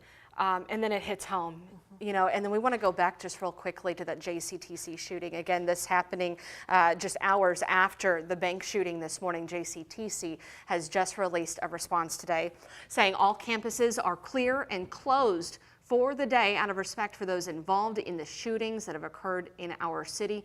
We can confirm there was a shooting outside of the technical campus, Building A, and there is no active aggressor on our campuses. All Jefferson campuses are clear with the exception of the technical campus, of course, and that is where LMPD continues to remain at this hour investigating the shooting that happened there. 1 dead, 1 injured. A really, really busy morning for LMPD officers. I can imagine most are focused right here around downtown right now. But they have said they have plenty of resources all over the city to respond to everything. We also know there's a family assistance center now opened up in downtown Louisville. Mayor Craig Greenberg tweeting about it just here in the last few minutes, saying if you are a victim yourself, if you were at the bank, you know someone who was, you're a family member trying to connect with your family, you can go right now to the Kentucky International Convention Center. That's 3rd and Market. Victims, families, everyone can head to this location. It is the best and easiest way for you to get up-to-date information. We know that that is, aside from safety, one of the most important things that police and other city leaders are doing, which is trying to notify these families. Right. And, you know, and you heard from Mayor Craig Greenberg, who obviously is no stranger, unfortunately, to being put face to face with a gun. It wasn't too long ago during his campaign for mayor that he had someone come into his campaign office and shoot at him. Fortunately, he was just grazed. He came out okay on this, but a lot of people just trying to comprehend the magnitude of this morning. And again, we're just one of so many communities that are having to deal with this. We have our Travis Priest who's going to be making his way over here. Travis, you've spoken to a number of people now who were witness to what happened today on the outside. I think for me, it's just through speaking to people, learning that people were witnessing a war zone. I mean, people were witnessing a firefight, you know, through a glass window. It's just so extremely something you don't think you're going to wake up to on a Monday morning, and it's so hard. I believe we have the sound from one of the witnesses describing what he thought was a swift response as the officers arrived. He thought that they were very brave. I'm not sure if we're able to pull that up at the moment. I never thought it would happen directly across the street from my office, and you know, I wish it never had. But I was glad the police arrived incredibly quickly. They were here very fast, and I'm checking the timestamps on my video later. I mean, within 2 minutes, he's down. The shooter's down. So I think they did as good a job as they could do. Was J.D. Worley, who works at a medical supply company right across the street from the bank. And yeah, he has video of the whole thing. He wasn't comfortable sharing it with us at the moment because it's currently evidence, I mean, for this shooting. And so police told him, we would advise you don't share that at the moment. So, we told him as soon as he's willing to, to share it with us. But, with something like that, we don't want to push him. But yeah, he saw one officer go up quickly at first and approach the lobby and get shot. He said that officer popped back up quickly. I mean, it could be that that's one of the two that was hospitalized in this shooting. But yeah, we'll maybe try to go speak with JD if his building, if they're able to get out of the building at this point. But when we spoke to him, yeah, maybe 2-3 hours ago at this point, he said, yeah, we can't get out. We're just we're hunkered down here for the moment at least. And Travis, you've been all over downtown today, responding to multiple different things. And what has been the mood in downtown? Try to paint a picture for us here. I was at the Jefferson Community College JCTC shooting, which police were like, this is not connected. We want to emphasize that this is not connected. But it's so weird because it's such a beautiful day outside, and everyone's just like their heads are just like twirling around 100 miles an hour, and people were untrusting of us. You know, they're like, we don't want to talk to the media at the moment. People are super on edge right now. It's very tough out there. Certainly a fearful situation. I mean, you hear about a mass shooting in one location. We've got reports of another shooting. We've seen the officers running from scene to scene. I mean, that is a scary situation for us. Luckily, we're told now, no active threats now in downtown Louisville. No, and you mentioned JD was just one of several people. We had that first initial police response. People immediately started congregating, getting their phones out, recording, and there are those videos that we've seen on social media. You're hearing the pop, pop, pop. I counted at least 5, and whether or not that was part of the police engaging with the shooter, I don't know, but there is enough where you see police running out of the building, telling all the civilians around, get out of your car, get away, there's an active shooter in the bank. And those are just words it's just crazy to hear that, and unfold on camera.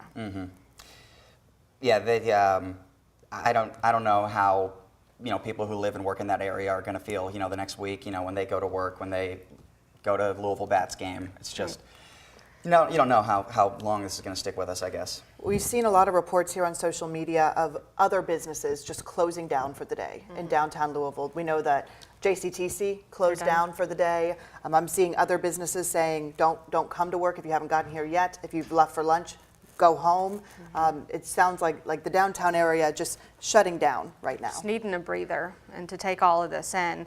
It's been a lot. And again, if you are just joining us, 4 victims in this mass shooting that took place at Old National Bank in the 300 block of East Main. Again, you know that building, that slanted roof everyone sees driving through Spaghetti Junction. It's one of the cooler architectural parts of our skyline. And that is where that happened, on the first floor in a conference room right there. You see it there. The first floor right there, you had a number of people going in for a board meeting around 8:30 this morning when someone who we're being told from LMPD was either a former or possibly current employee at that bank. We know the bank had not opened for business yet, so it was someone who had access. And I'm sorry, Lena, go ahead and say that one more time. We're going to go ahead and read. We now are getting statements from so many people, including the bank here. We're told that there are leaders from the bank actually heading to Louisville right now. It's a national bank heading to Louisville. And they said in response to the tragic shooting this morning at our Preston Point location in downtown, members of our executive team, including the CEO, Jim Ryan, are en route to Louisville. While there have been reports of multiple casualties by police, we have been assured the situation is no longer active and authorities continue to assess the scene. And then actually hearing from Jim Ryan himself, the CEO, he said the safety of Old National Bank employees and everyone we serve in our banking center locations is paramount. So we will more than likely be hearing from them as well. Our Eric and Haley still at the scene today. Yeah, let's check back in with them now, guys. You have been out there all morning long. I'm actually talking to the witnesses as they were running from the building. Can you give us a sense of what you're seeing now? Yeah, things have calmed down when it comes to the amount of police officers and members of law enforcement that are here, but that does not mean the size of the actual scene that's blocked off has decreased at all. No, not at all. And like Travis was mentioning, he was at that other shooting at JCTC. We saw a lot of the marked vehicles leave here when they went to JCTC. They just took off that way. But in their place, we see a lot of unmarked police vehicles, a lot of crime scene technicians, vehicles like that we know are now going to begin this long process of trying to figure out exactly what happened here scientifically, not just by talking to people and interviewing people, but using ballistics, using all of those different blood spatter techniques to find out what went down here on the first floor today. Now, we know what we've heard, right? At just after around 8:30, the calls came in for service that there was an active shooter down here at the Old National Bank building. And we were here within a matter of minutes of that, and the first thing that we noticed was police officers with their long guns had them trained on the building and were moving tactically around the building, and that's when we realized we were here a lot faster than we expected to be, right. And we had to take a step back and kind of assess our own safety.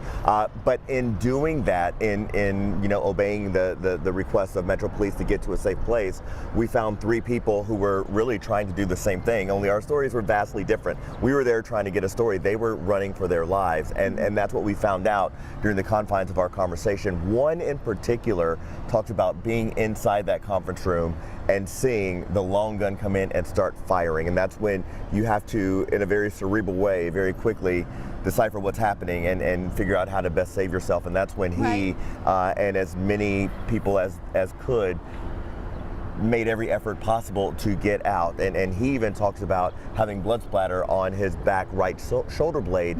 And at the point when he was talking about that is when you really started to see the weight of what had happened land on him. I was going to say, the more that he talked in a situation where you would think that the further away you get from the trouble, the more calm that you would be, the more he talked about what was happening, the more you could see that he was really realizing the gravity. The adrenaline was wearing off and the fear was really picking up. The fight or flight was gone and he was just really feeling what had just happened to him. Another one of the men that we talked to said that he was on his phone in a staircase. I think he said he was going back and forth between. At 8:42. He had been in the conference room, I think he said, and then he left the conference room. At 8:42, he looked at his phone and he heard what he thought was construction, because they've been working on that building. They've been doing some renovations. So when he heard the banging, which we now know to be gunfire, he thought it was some sort of construction that was going on inside the building there. And so that's when we started to learn about the number of casualties, which we've landed at 4 as we understand right now, plus the shooter themselves has been killed.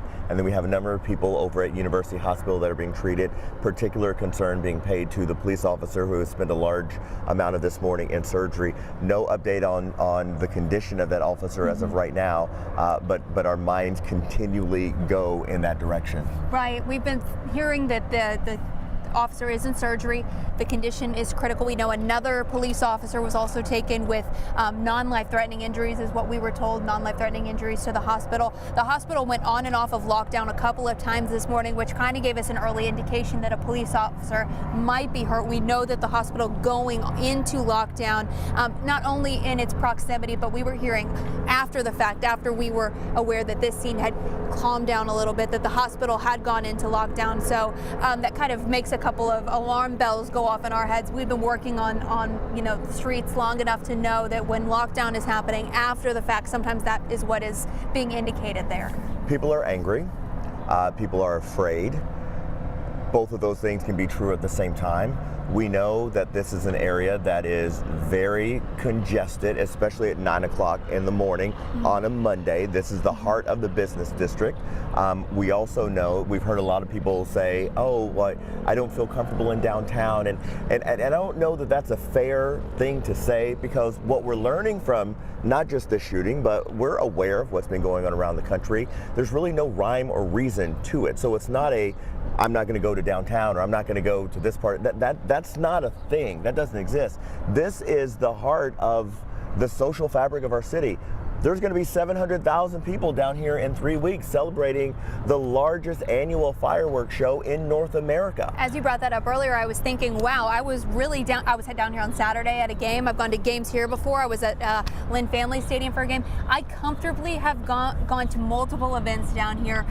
This can be scary and traumatic, and you can still enjoy those different events down here because, like you just said, there's no rhyme or reason to that. But it's hard to look around down here and think of all of the walks that I've done at Waterfront Park. When Forecastle is here, all the events that we've gone to down here that are just such bright, happy memories. And now just down the street, a horrible tragedy in Louisville's history. I think one thing that is very worthwhile to point out, and is smart and accurate to point out, is the Metro Police response. Yes. Because Metro Police have been under a microscope, not just by this community, but from the federal government, the Department of Justice, and they're knee deep in coming up with that consent decree to figure out exactly how that's going to look. Metro Police, in theory, could have every reason to just feel defeated, but they did not. And I remember talking to the police chief directly a few weeks ago, and she's saying this police department will stand up, they will answer the call, and they will answer it the right way. We've talked to a lot of people today. We've had our entire fleet of reporters in the field, and not a one of us has heard anything that is disparaging about the way Metro Police and all of its partners handled this. Right, and even in the way in which they handled Us. I was going to say pesky reporters that show up and, we're just trying to do our job too. But we were treated with compassion and kindness when they could have, yelled at us in a lot more words than they did. But they said, you guys need to get back to X spot to be safe and get back to this part. And it is scary when you think about how quickly we got here. There were police officers that were still outside of the building with long guns trained on the building. And they described the police officers that got here initially without the rest of the force with them that went straight in and engage that shooter. Yes, it's really just a horrific situation here today. We know we're expecting to learn more information at a press conference later on at 3 o'clock. That'll likely involve all kinds of officials from LMPD and FBI, all the way to the governor, who we also heard from this afternoon. Emotionally. A very emotional sound from the governor. We do want to go ahead though and go back to you, Brooke and Shay, in the studio as we're learning more information, and just really send it back with heartfelt prayers for anyone that was involved with this today, that's going to be working through this, and just a message of seeking help and finding hope in the little things you can when those opportunities present themselves.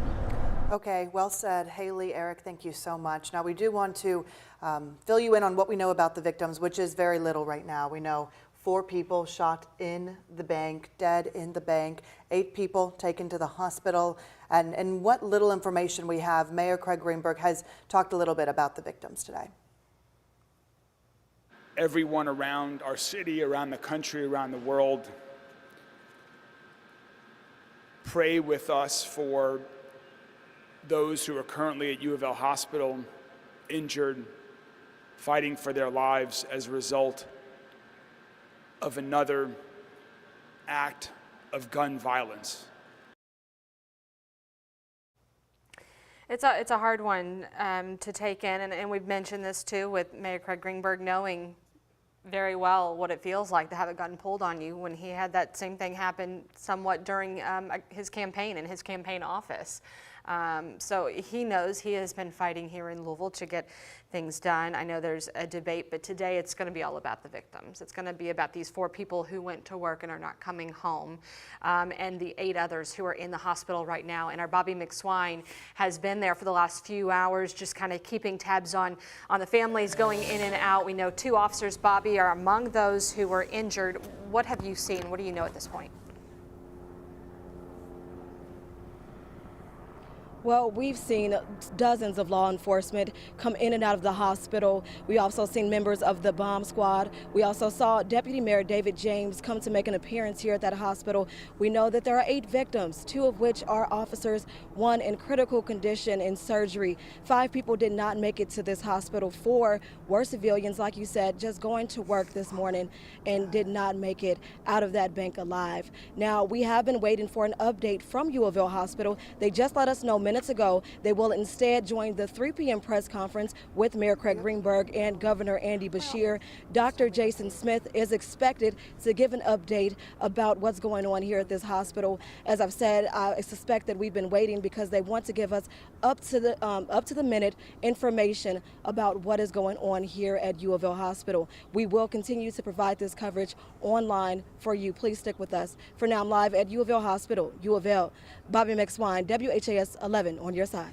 All right, Bobby, thank you so much. And again, a lot of information coming in, but there's still a lot of information we don't know. I've even received some text and seeing Twitter and Facebook feeds of people going, who is this? Why did he do that? There's a lot of speculation, a lot of names and pictures going on social media. We're not going to get into that until we have official word. We want to know who the victims are. And again, that's going to be something that the families are dealing with. Police, this is the moment that we just have to wait for. A lot of questions that are going to go unanswered until we get that official confirmation. We know there are a lot of different responses coming in right now. The governor has made his way here. Unfortunately, we just shared with you his very emotional comments, as he may have known at least one of the people who was killed here, as he has very close ties to the Old National Bank. But this is a statement coming from Morgan McGarvey. So it reads here, today is a dark day for our community. Just 1 week after a heartbreaking mass shooting at a school in Nashville, we mourn the loss of at least 4 more people in Louisville. These innocent lives were taken by another senseless act of gun violence, this time in downtown Louisville. It goes on to say here, I am grateful for the brave officers at LMPD who responded to the scene and no doubt saved lives. My thoughts are with the officers who were shot at the scene. When we know, for reference, 2 officers were shot at the scene. He says thank you to every first responder from the fire department to EMS and everyone in between who responded and helped our community when we needed it most. All right, well, and again, this all coming from our Congressman Morgan McGarvey, who's continuing to say the community is one of far too many impacted by gun violence. Thoughts and prayers for those we've lost, for those who are injured and their loved ones and families are appreciated. But today serves as a stark reminder that we need to address gun violence at the national level so no other family loses a son, a daughter, and a loved one. Louisville is a big, small town where everybody knows everybody, and in the coming days, we will lend support to our neighbors and loved ones, the families of those we've lost, and our first responders. We will get through this tragedy as a community. And again, so many people talking about our LMPD family, that community of police officers. The first couple, we know from witnesses' accounts that they ran into that building. They didn't wait for backup. We see it in video. We see it in the witnesses telling us moments after it happened that they went there. They even saw one of the officers get shot, fall to the ground, and get back up and continue doing what so many probably wouldn't be able to do in that moment. LMPD tells us that the officers who got there first were hearing gunfire and ran toward the gunfire. Most certainly saving lives. Of course, unfortunately, 4 people were killed there in the bank early this morning, and 8 others were taken to the hospital. Let's go ahead and fill you in on exactly what we know about this so far. If you're just now joining us or you haven't been with us, we have been on the air for several hours now, but let's get you some of the facts. So, Brooke, this happened 8:30, 8:40 this morning? Yeah, one of the viewer accounts said he was on his phone when he heard those shots fired, looked down. It was 8:42. We know that this happened over several minutes, and it was inside the Old National Bank. And again, LMPD confirming a total of 5 people are dead, but only 4 of them are the victims who are inside that board meeting. That 5th person from LMPD saying that that 5th person was the shooter. Whether or not he was taken out by the police officers or took his own life, that has yet to be said. And at least 2 officers were shot, one of whom was critically injured and taken right into surgery.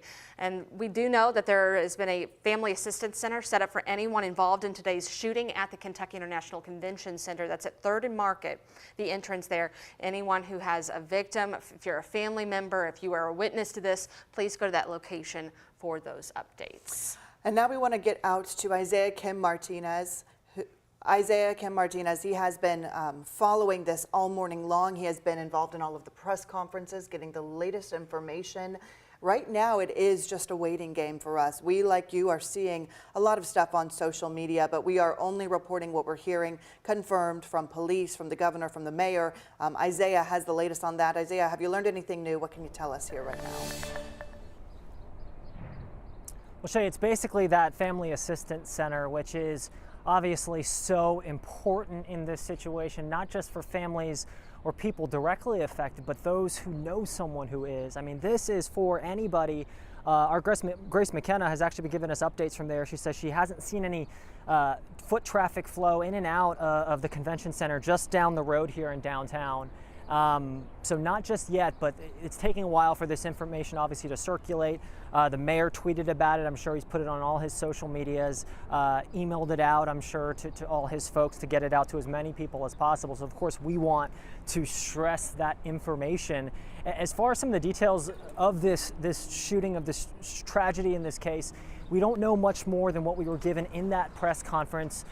We have heard some details, but a lot of those are unconfirmed at this time, so we are working, again, to get a lot of those details confirmed as quickly as possible as far as the nature of this incident. But it looks like 3 p.m. will be the time that we get more, at least confirmed answers at this time. Isaiah, can you tell us a little bit about what it looks like where you're at right now? I know that you are near the scene. Exactly where are you compared to where everything happened this morning? Yeah, Shay, right now we're on Main Street and Jackson, near the intersection there. I'll step out of the way.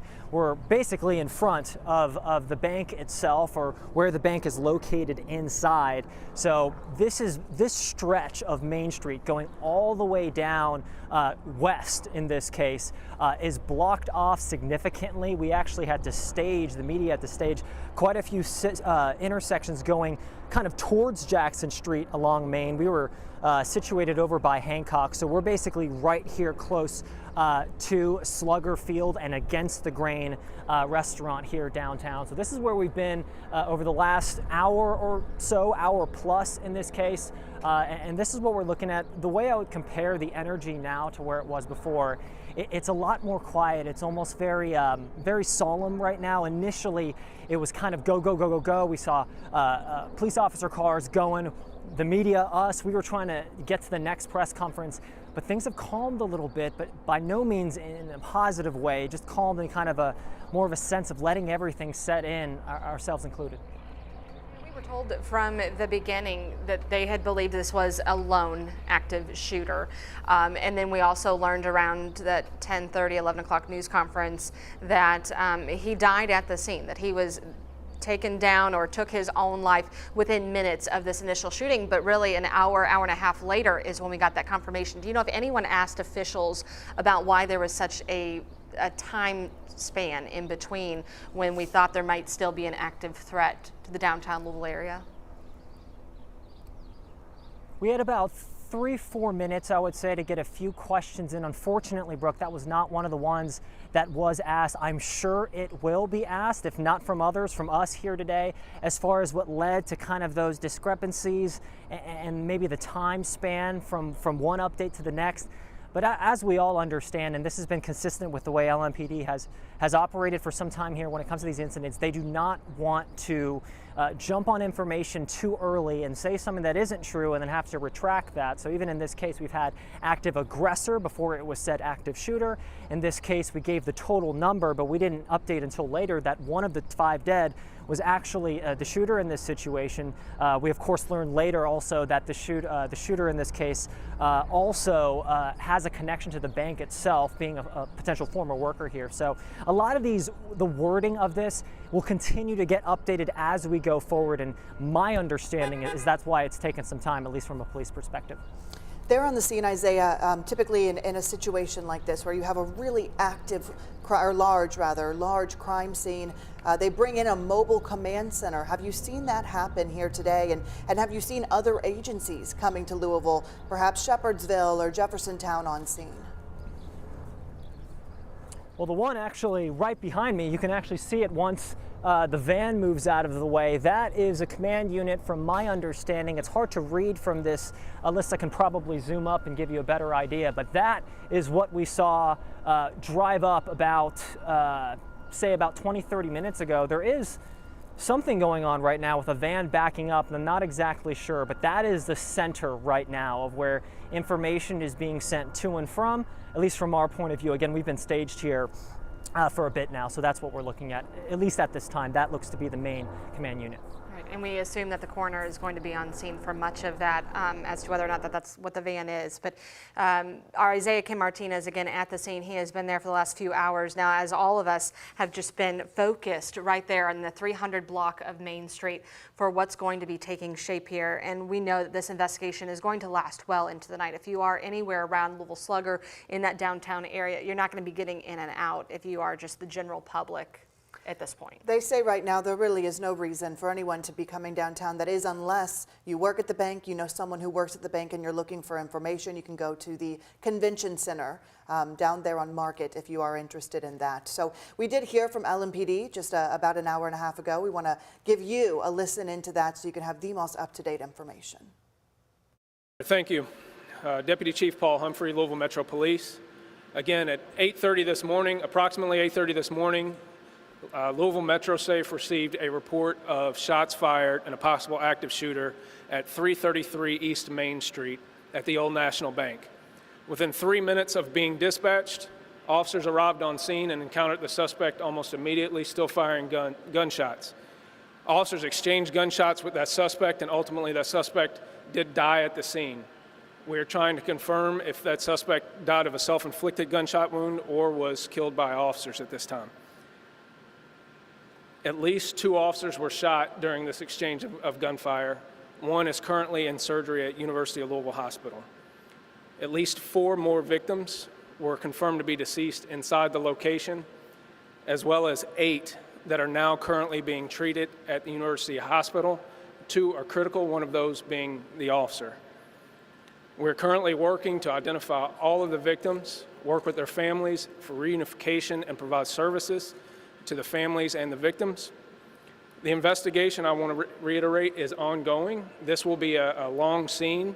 It will take pretty much into the night. So I still ask that the public avoid the area. I want to reiterate that there is no active threat.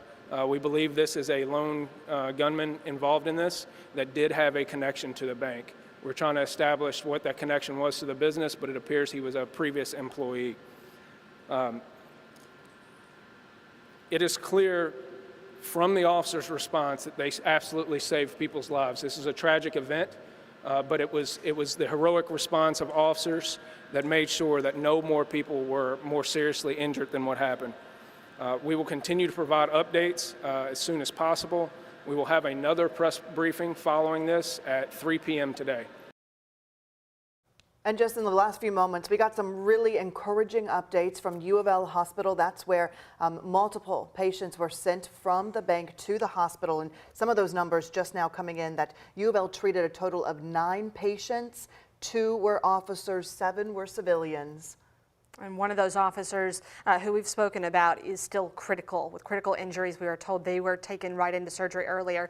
And the better news, out of all 9, at least 3 people have been discharged. So that is promising. And we also know that Dr. Jason Smith, who is the U of L Health Chief Medical Officer there with University Hospital, he will be a part of that 3 o'clock news conference to update us furthermore on the people that are still injured and possibly the severity of their injuries. So 3 discharged out of the 9. That is 1 up from what we had been told earlier of 8. So again, 4 people did die at the bank this morning, 9 taken to U of L Hospital. 2 of those were officers, 1 in critical condition, still being treated. 7 civilians were treated, 3 discharged, and it's small, Brooke, but it's big in a day like today. It's just that little bit of news that we needed to hear. We want to go back live to our GMK's Eric and Haley, who have been there all morning long, talking with the witnesses out there.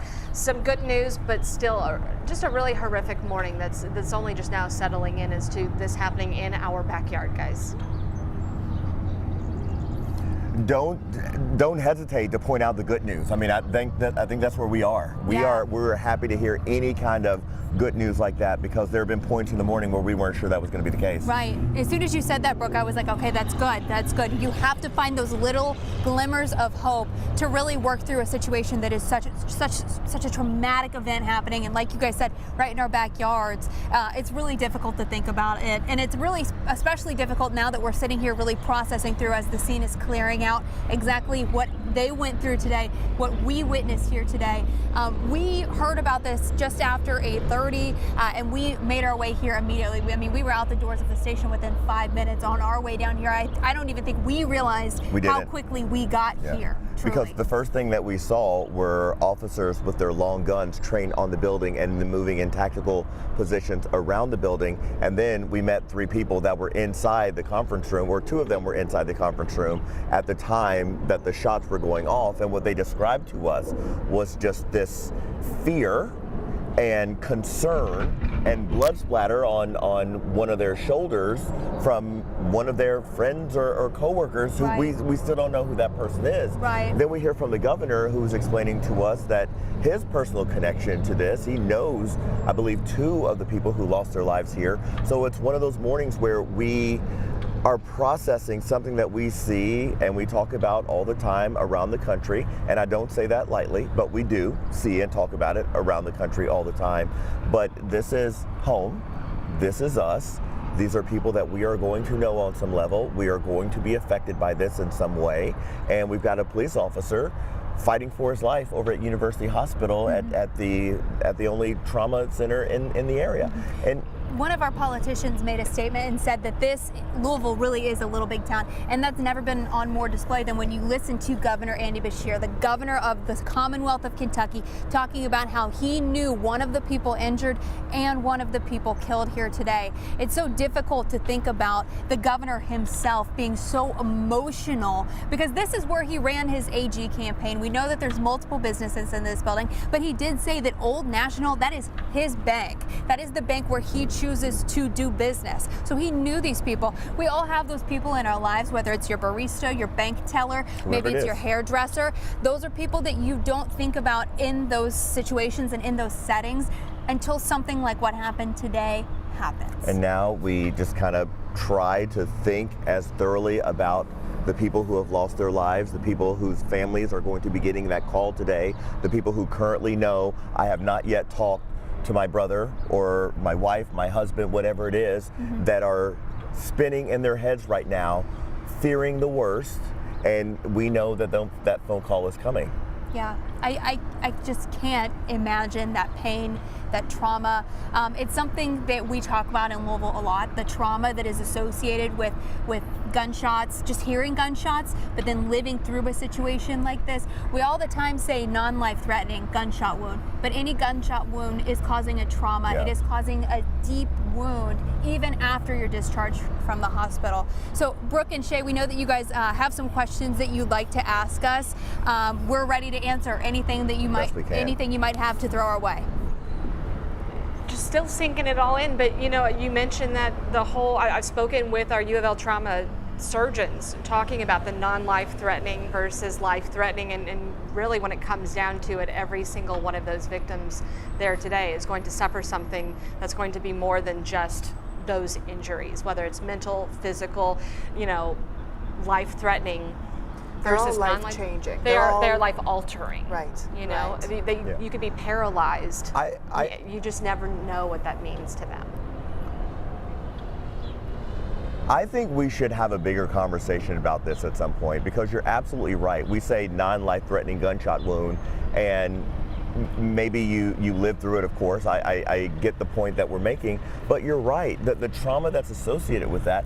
My house was almost broken into. It didn't happen, but was almost broken into, and I was out of commission for days just trying to process that. And so to think through what an active shooter scenario looks like, or being shot looks like, it deserves a much bigger conversation. Obviously, we're seeing the same thing that you're seeing right now. I don't know if there's anything too big about it, but they're bringing in a wrecker, and we just saw a car go through the police tape over there. But it's a good time, Haley, to remind people that the police scene here still appears to be the same size as it always has been, but the number of cars and police units that were here has decreased by 90% at this point. Well, you have to think too, obviously, like you said, we just saw this tow truck pull in. There's going to be cars that need to be towed.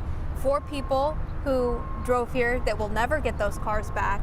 People that are at the hospital injured. We do know that a few people have been discharged, which is great news. But then obviously too, whoever the shooter was had to get here somehow. So that car will likely be taken. I'm sure that it has in some way, shape or form probably already been processed to make sure that there's no other anything that could cause damage to anyone inside that car, and has been processed through in that way. That's a good point. But even, you know, thinking about what is here on the scene still, all of those shell casings that are still here on the scene, any kind of DNA, blood splatter, those kinds of things are going to take possibly months to really process through on the scene. And I'm guessing they will, if the shooter drove here, probably tow that car somewhere else to process. Right, so you'll have the technical processing of the scene. At some point, someone's got to come in and clean up the broken glass and all of that. Yeah. So what we're basically doing is just laying the foundation for the amount of time it's going to take to get not just this building, but this area, Brooke and Shay, back up and ready to accept the amount of people that are here on any given weekday at this time of day. Guys, we thank you so much for your coverage. We know that it's been a long morning. It's going to be a long day for our investigators, for the families who are impacted by this. Again, thank you so much for speaking to those people at the scene and continuing on with us. You know, there's a lot of information online. We are here to inform, not misinform. So if you feel like there is information we're not giving you at this point that may be flooding your Facebook, your Twitter, your Instagram, we see it, but we are not going to go there until it is official, until it is confirmed by police, by the coroner. We are going to let these families take in the moments that they need to before we send a barrage of people. And it's an important part of transparency is waiting until we have confirmed information to share with you. So what we do want to tell you right now is there's a family assistance center for anyone involved in today's shooting set up at the Kentucky Exposition, or the Kentucky International Convention Center. That is at 3rd and Market. anyone who was associated with today's shooting, victims, family members, coworkers, you can go to this location right now and get the latest information. This is the best way to make sure that they are providing all of those updates right now. We want to thank you for joining us here. We've been on the air with you since about 9 o'clock this morning, bringing you the latest. We will be back here live at 3 o'clock for that latest newser. We'll see you then.